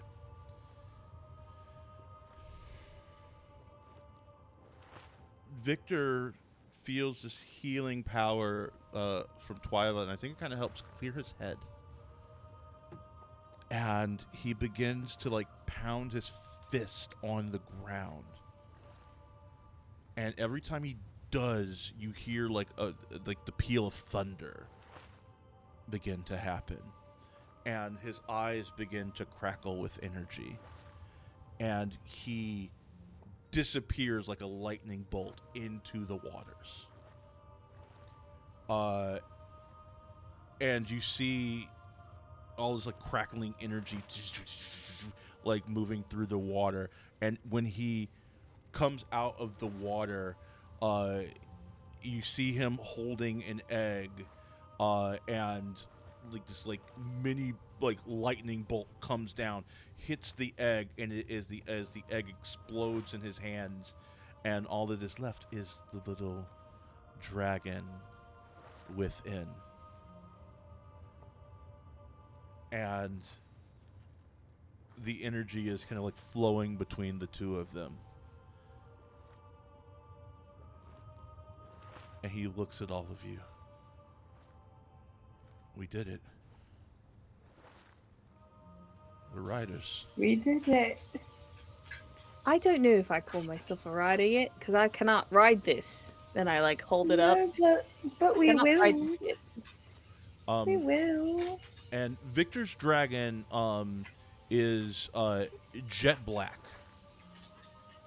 It's a jet black dragon, but it's got like these like brilliant blue eyes.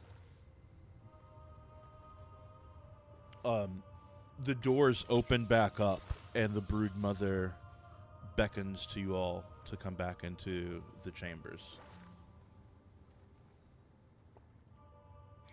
I think it takes Liam a moment. Ever since his dragon hatched, he's just been perched on my shoulder. Or they, I guess, I don't know. And our foreheads have been pressed together. And little bits of shadow just kind of flicking around both of us. That he almost has to shake himself back to reality and realize that everyone else is moving towards the door.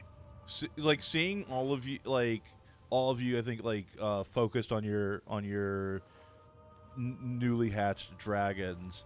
The broodmother gets impatient and calls out to you to like hurry up, and you hear this huge roar of the broodmother like beckoning you back into the hall. And I think she says, "Don't make me change my mind, Novak.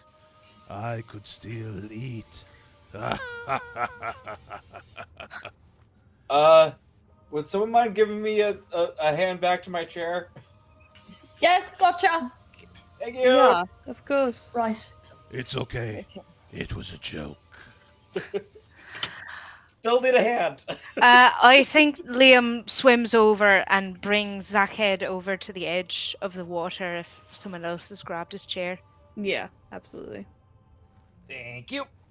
I can do many things, and swimming is not one of them. You don't need to.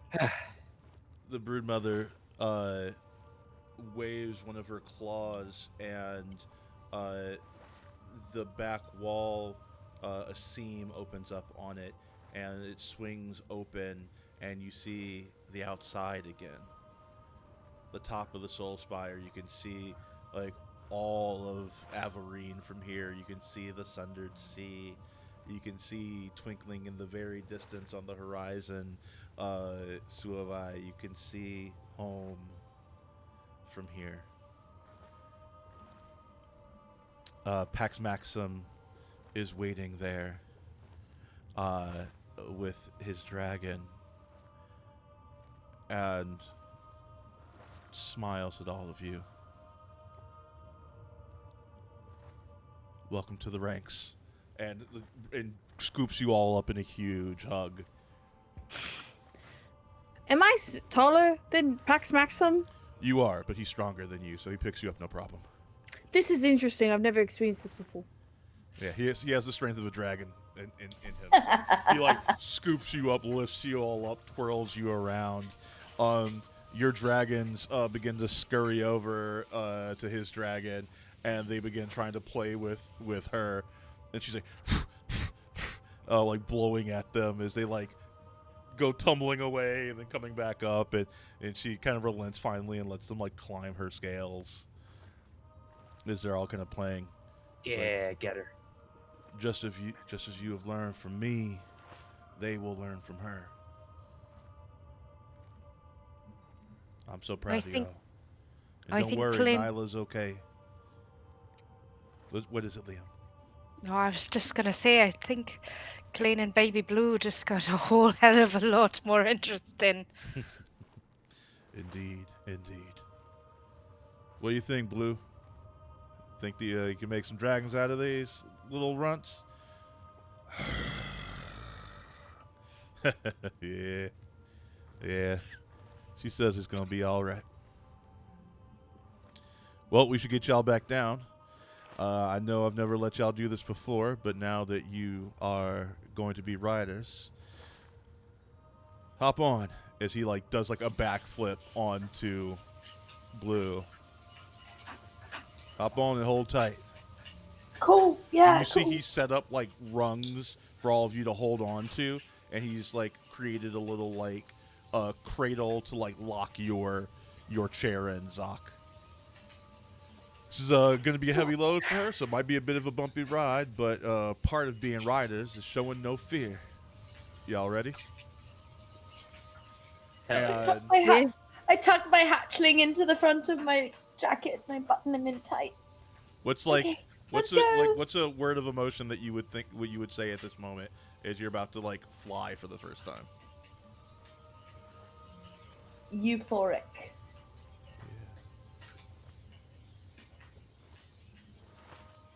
I think Liam feels a sense of arrival. Nice. Like a fledgling that knows it's ready to Yeah. fly. Yeah. What you survive? What you got?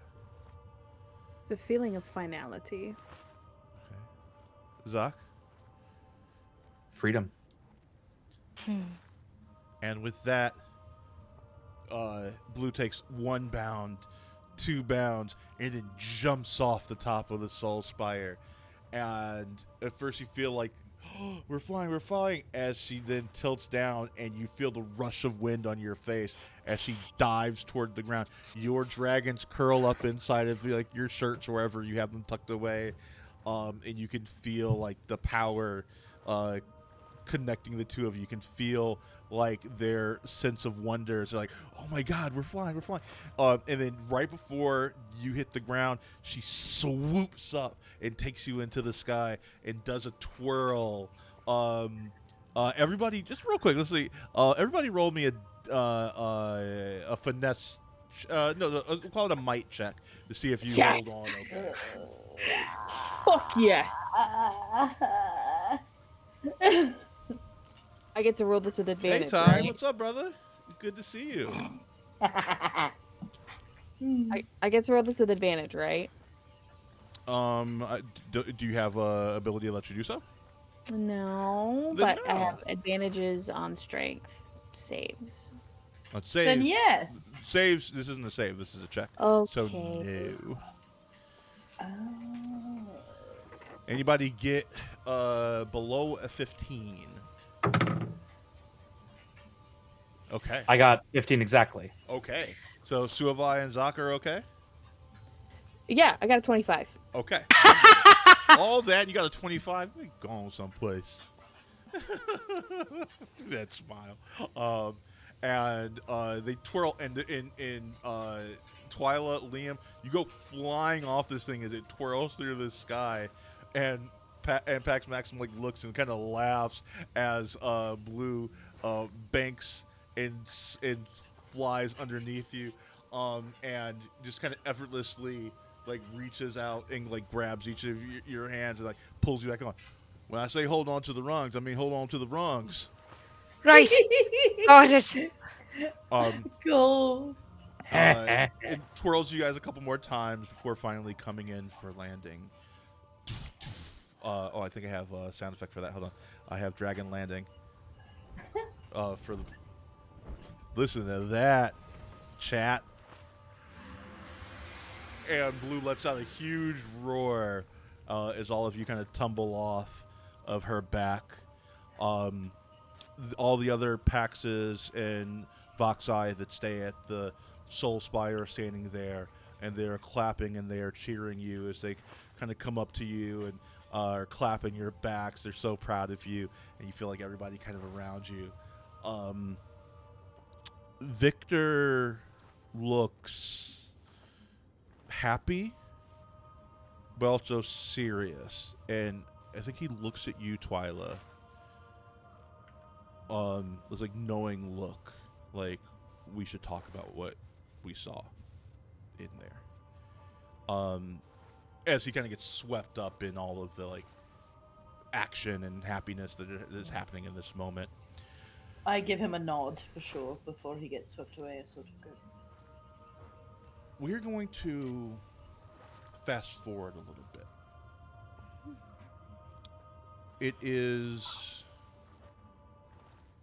in that. It is 3 days later.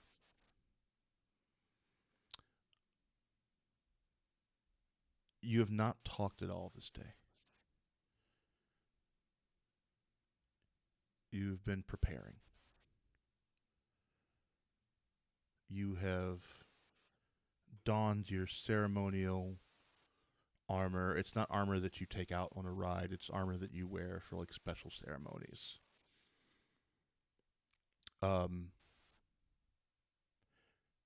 Your dragons have not spoken to you all day. You have not spoken to them all day. This is a day of silence, a day of reflection. The last time that you'll ever be truly alone in your head. You get taken back to the Solspire, to a special chamber. You see in the center of this circular chamber, you see this beautiful, glowing, vibrating rock that is emanating power from it.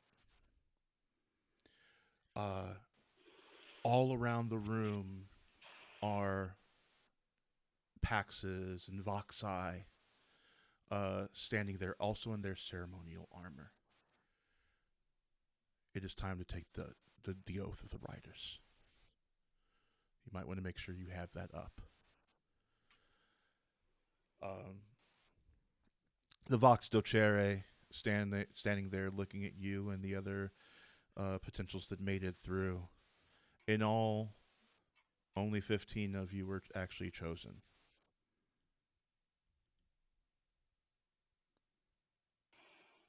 She gives a speech about responsibility and serving the interests of Palatea and the special bond between dragon and rider. It's hard to pay attention to any of that. It's all so big. It feels also final.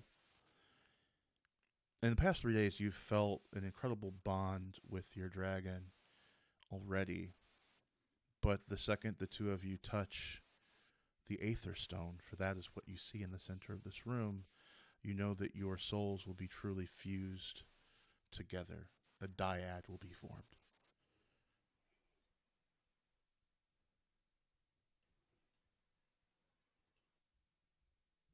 They call you up to take your oath. And we're not going to have each of you do the oath. We're going to do it just like we did for our theme.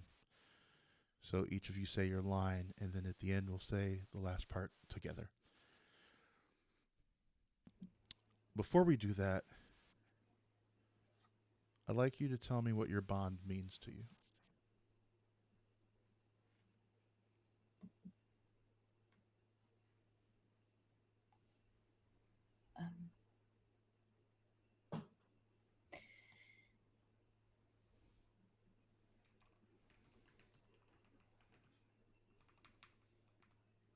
Twyla loves her family, and she loves her friends very, very, very, very much. But I think in a lot of ways, she doesn't really feel like anybody knows her. And it seems like her dragon already does. And that's very promising. Means that she can have bonds that she didn't think she could.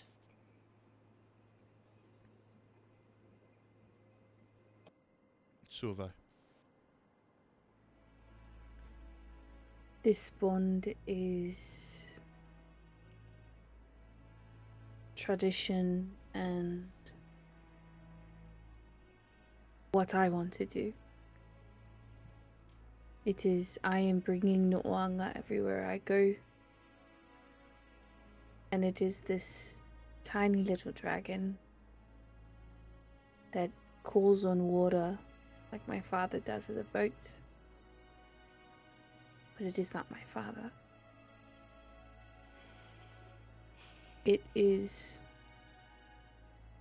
hopefully my bridge to be a matriarch, but a matriarch that is not married to the earth that we are born from and that my family dies into. Zach. I- Oh, sorry. Go ahead. Keep going. I can be of the sky, of the sea, and of the earth.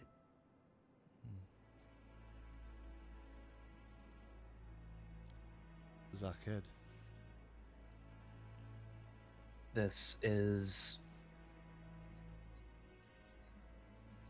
everything that Zach has wanted. Because he spent so much time reading the precepts of Sacrament and listening to the teachings of the priests, of the importance of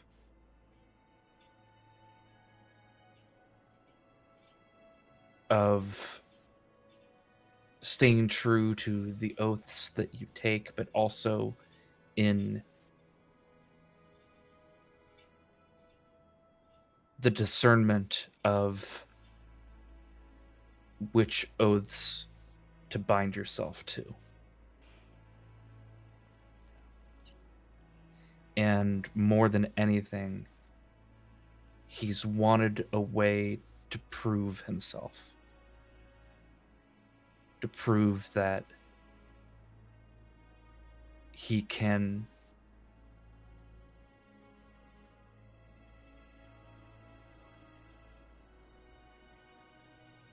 choose a cause to devote himself to.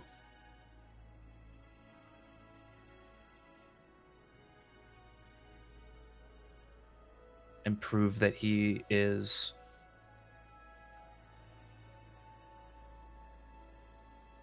that he can be faithful to it. Yeah.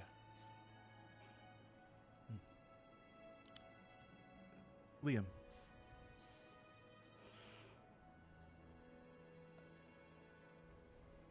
My whole life, the expectations of my father and his failed ambitions being put on my shoulders has always felt like a yoke that I was carrying, a weight. And as I stand there, looking at this incredible little creature who is so alien and yet so familiar,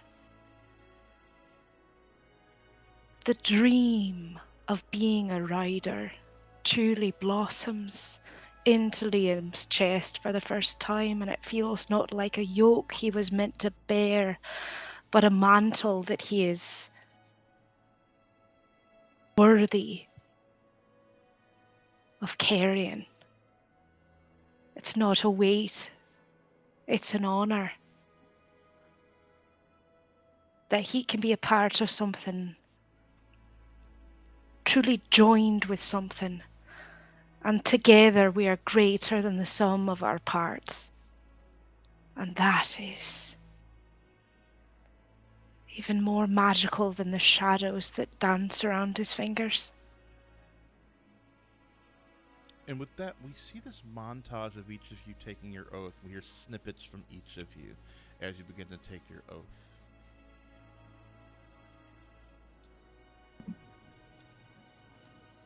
To the meek and to the defenseless, I pledge my strength. To the throne and to the order, I pledge my blood.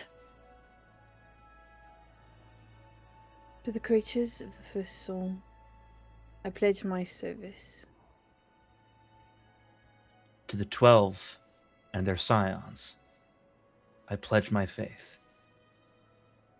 And And to to my my dragon, I pledge I my pledge my heart.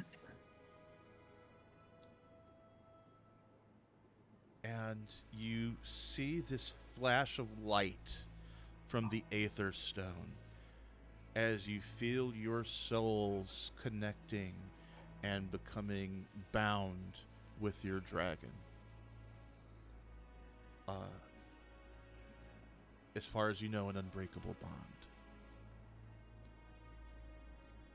After this completes, there's some other business that needs to be attended to during this ceremony. This is something that you've never seen before. The Vox Docere says, really hurts my heart to have to do another one of these. I'll hand it over to Pax Maxim. And Maxim steps up and he looks tired and sad. So, 2 days ago, Pax Brunick and their dragon Jarvasin were found dead in the Northlands. We laid their body and their spirits to rest,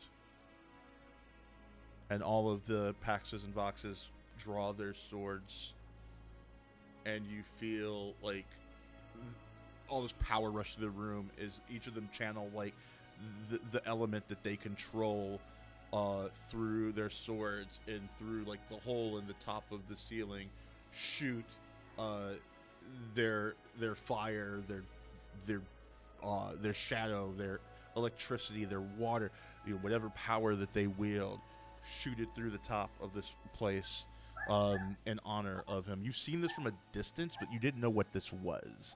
Every time you saw this, as you've been attending the Solspire the last couple of years, that was the Libanic Order mourning the loss of one of their ranks.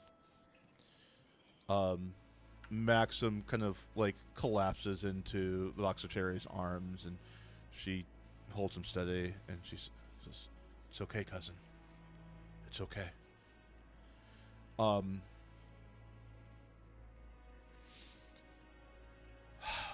Now,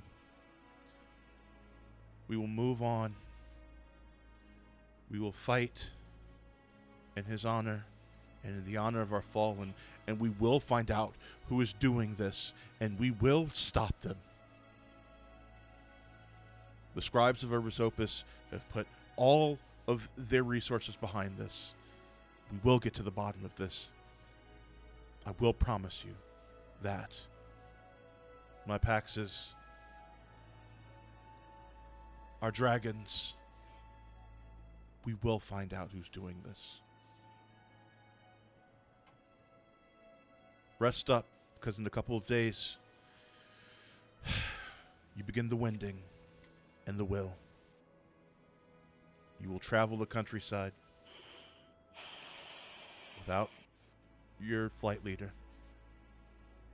You will make your way to the capital city of Flamemount, and you will participate in the king's will. And there will be special guests there.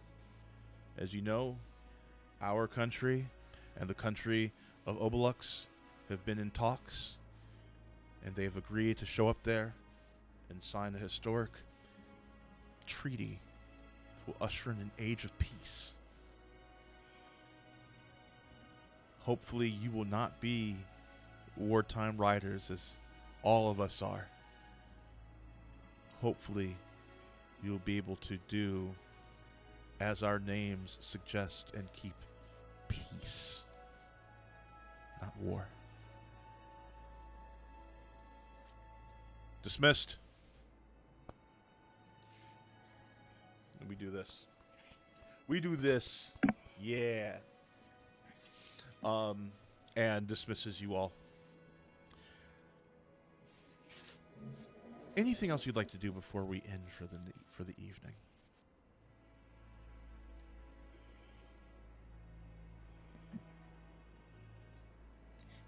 I think I don't want to talk to Victor just yet.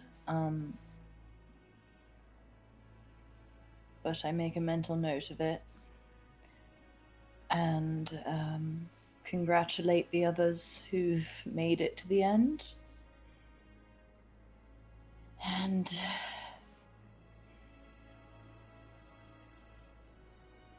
yeah, I don't think I really do much of anything except just sort of make the rounds. It's all been a bit much today. I check on Zark. He was looking really rough last I checked. A few days ago, you guys are all like healed up. And Oh, it's been a few days. I Yeah. forgot. Mhm. Never mind. Just kidding. Anybody else before we end for the evening? I Always. Go ahead. I want to bring all of us together quickly, listening to them talk about the Pax that has died. Have any of you heard anything about the devil that almost killed me? Are they still around? Because that's what they were looking for, was dragon hearts. And another dragon has died. I was thinking something similarly myself. Yes. I didn't know that that's what that meant. The Mhm. light to the Yeah. sky. But I've seen it more often than I'd care to, knowing what it means now. I think we gotta ask more questions soon. But that's just, I wanted to tell someone this. You've seen that, by the way, 12 times over the last year. Wow. I think they're back. As scary and heartbreaking as it is, I just don't think. Why would you kill a dragon? That was How do you? Obelux, and Right. we're signing a peace treaty, Are we? supposedly. I don't believe it until it happens. I would say what you know is that Obelux has claimed that they are not responsible for these deaths, that they have outlawed the killing of dragons in Obelux, is what they are claiming. Though a lot of people don't believe it, they believe that there are still dragon hunters, Obeluxian dragon hunters, are also known as clockers, that are in the regions, and they believe so. Like a lot of the sentiment of like the people is that Obeluxian like dragon hunters are behind this. But the Obeluxian government claims to have nothing to do with these deaths. So he may or may not be working on behalf of the government. Yeah. But regardless, it would make sense. That devil didn't die that day. No. He ran.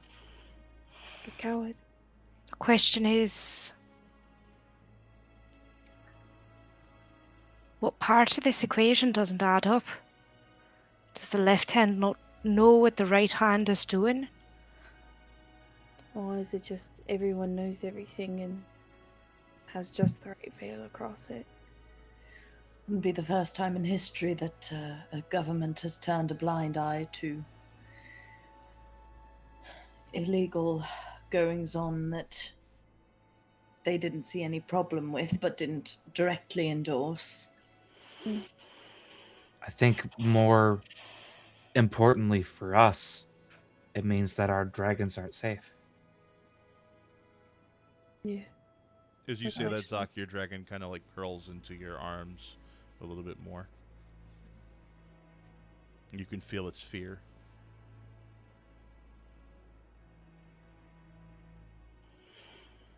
We have to stick together, yeah? The 4 of us. Absolutely. Do you think they'll... Do you think they'll let us stay together because of Balatea? I don't rightly know. No idea. Sway them? Between us and Victor, we make up a third of the new recruits.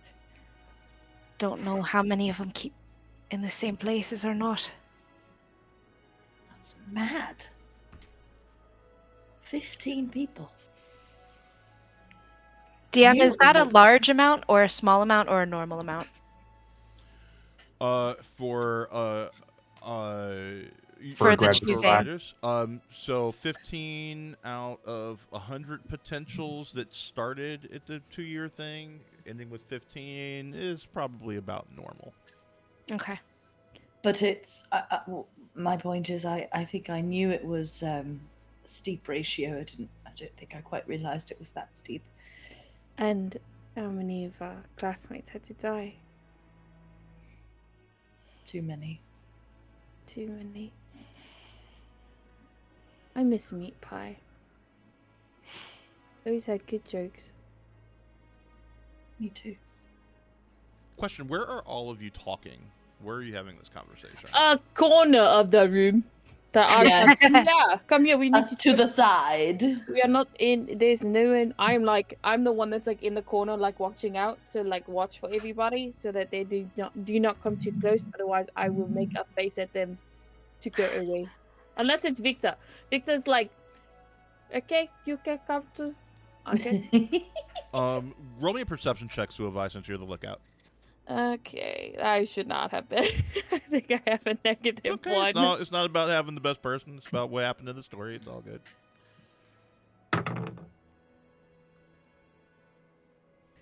Can I use a party reroll?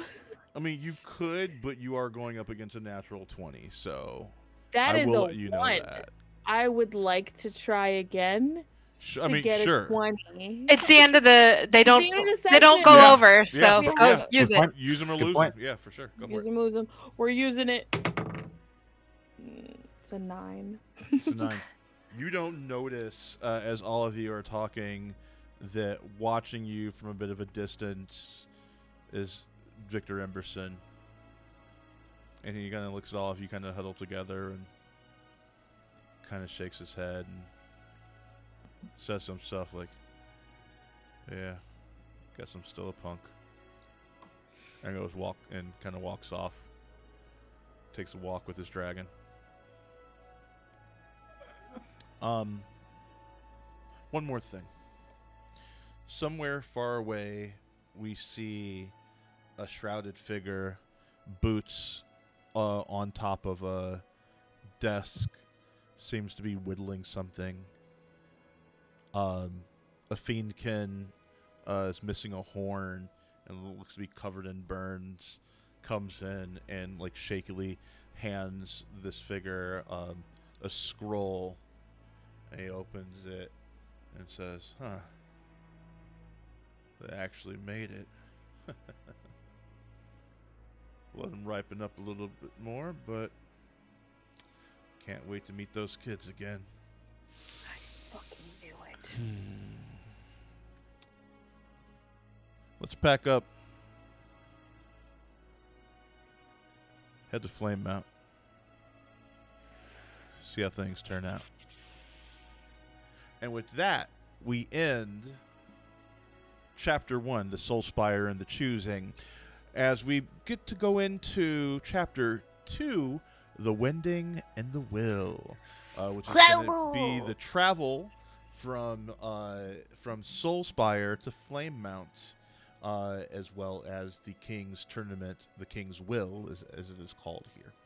I'd like to thank my players so much. This was so much fun tonight. And thank you for our wonderful people that hopped in. If you hopped in and you enjoyed this, please give us a follow. We would really appreciate that. If you enjoyed this, you want to see more, this is just the beginning. It's going to get way more intense from here. It's going to be a wild journey. We're here every Monday. I'm going to let these guys do their sign-offs, and then I'll tell you what we have coming up next. And then we're going to raid. So hang around for the raid. Thank you so much, Flyer Maria. Also, everybody give love to Flyer Maria in the chat. That's my lore keeper and my dear, dear friend. They are amazing. Let's quickly go around the horn, tell people who you are and where they can find you, starting with Twyla. Hi friends, I'm Sadie. You can find me here on Reflect a lot of the time. You can also find me on Instagram at Sadie Songs. You can also often find me if you're in New York City, down in Brooklyn, Sunset Park, Brooklyn One Studios, Dialogue with Three Chords. We do new plays every month. Our new season is starting like now. I'm so bad. I should know when, but it's happening. Very exciting, very good. Come on down, support independent theater. It's always a good time. Wonderful people. Yeah, thank you. Sylvie. Hi. Oh my gosh. That was wild. Hi, everybody. My name is Merma. I use they, she pronouns. I have been here for the second half of this incredible session playing Suavai, our resident foreign island-born who I love so dearly. You can find me on Instagram and Blue Sky at Murmur 3Rs. That's MIRRRM, where you can find all the places that I'm going to be, which tomorrow I will be on the Looking for Mom channel playing a 5'10" tall toddler who just got into an explosion. But I promise that the whole series is political intrigue. There was just an explosion in the first episode, and my character just so happened to be in the room. So we'll see what happens, and we'll see how that mechanical mind might be reset to kind of the very beginning of them being found.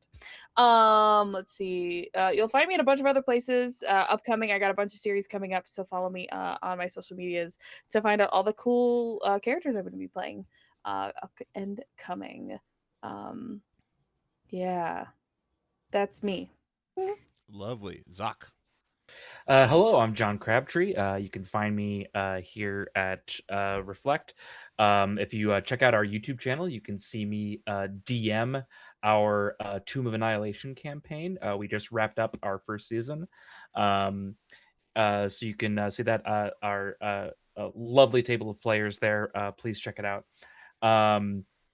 If you're in the Chicago area, you can see me perform with the Terracottas and Fat Theater Project. We're doing a play called Cassandra at the Top of the World.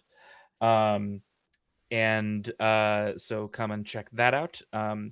If you're interested in seeing more of me acting, you can check out www.jonathan-crabtree.com and check out my reel and stuff.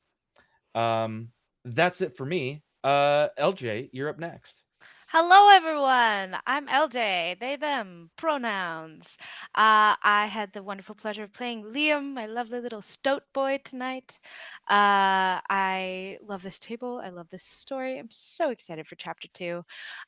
You can find me in some other things here and there on Reflect. I played a lovely character, Nori, on popping in and out of The Good, the Bad, and the Arcane, and also a couple little one-shots in there.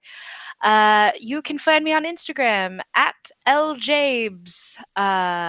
Nope, that's a lie. That's what I am in the Twitch chat. You can find me on Instagram on itsme_LJB.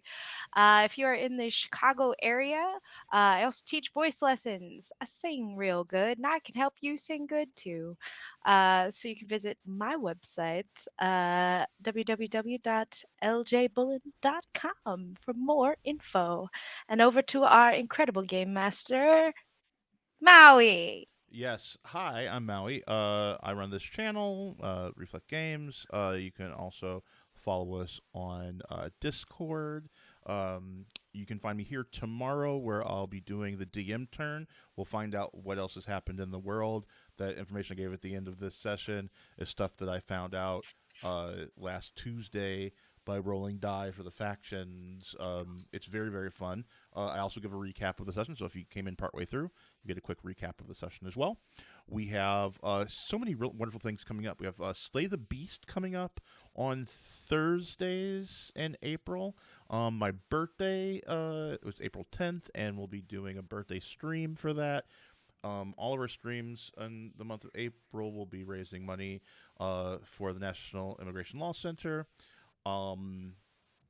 We have a Sapphic Sea one-shot, so set in Galdoria. The pirates in Galdoria are all queer because I love our flagmate's death. And so be sure to check that out. Our Patreon has launched, and we have on the 24th a Moat PDF, which will be a stat block of my chosen stat block for the month to share. And then at the end of the month, I'll be releasing the first issue of The Mirror that I'm working on with Flyer Maria in the chat that will include a one-shot that I tested, which you can watch the VOD of, called A Favor for the King. So we have a lot of stuff going on here, so be sure to check it out. I could keep going on, but I'm not, because you can find all this information on the channel or in the Discord or on socials. In the meantime, let's raid Death Dreams Live. They only have 2 viewers right now, so let's give them lots of love in there when we go in there. And if you need to just like raid and dash, that's totally fine. But this helps with our algorithms, and this also helps them get a little bit of viewership. You all have been so wonderful to us tonight. I thank you so much. Have a lovely evening, and I am starting the raid. And while we wait for the raid to go, you can check out our cool, fancy end screen that I made. Oh, look at that. You can hear me. You can't hear them, but you can still hear me. Mwahahaha. It's all me. I am Melon Lord. Mwahahaha. Melon Lord, that's from Avatar Last Airbender. Final episodes. And here comes the raid. Bye.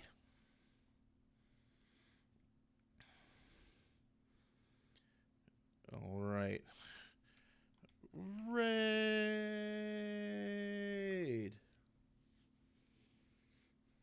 All righty. And we are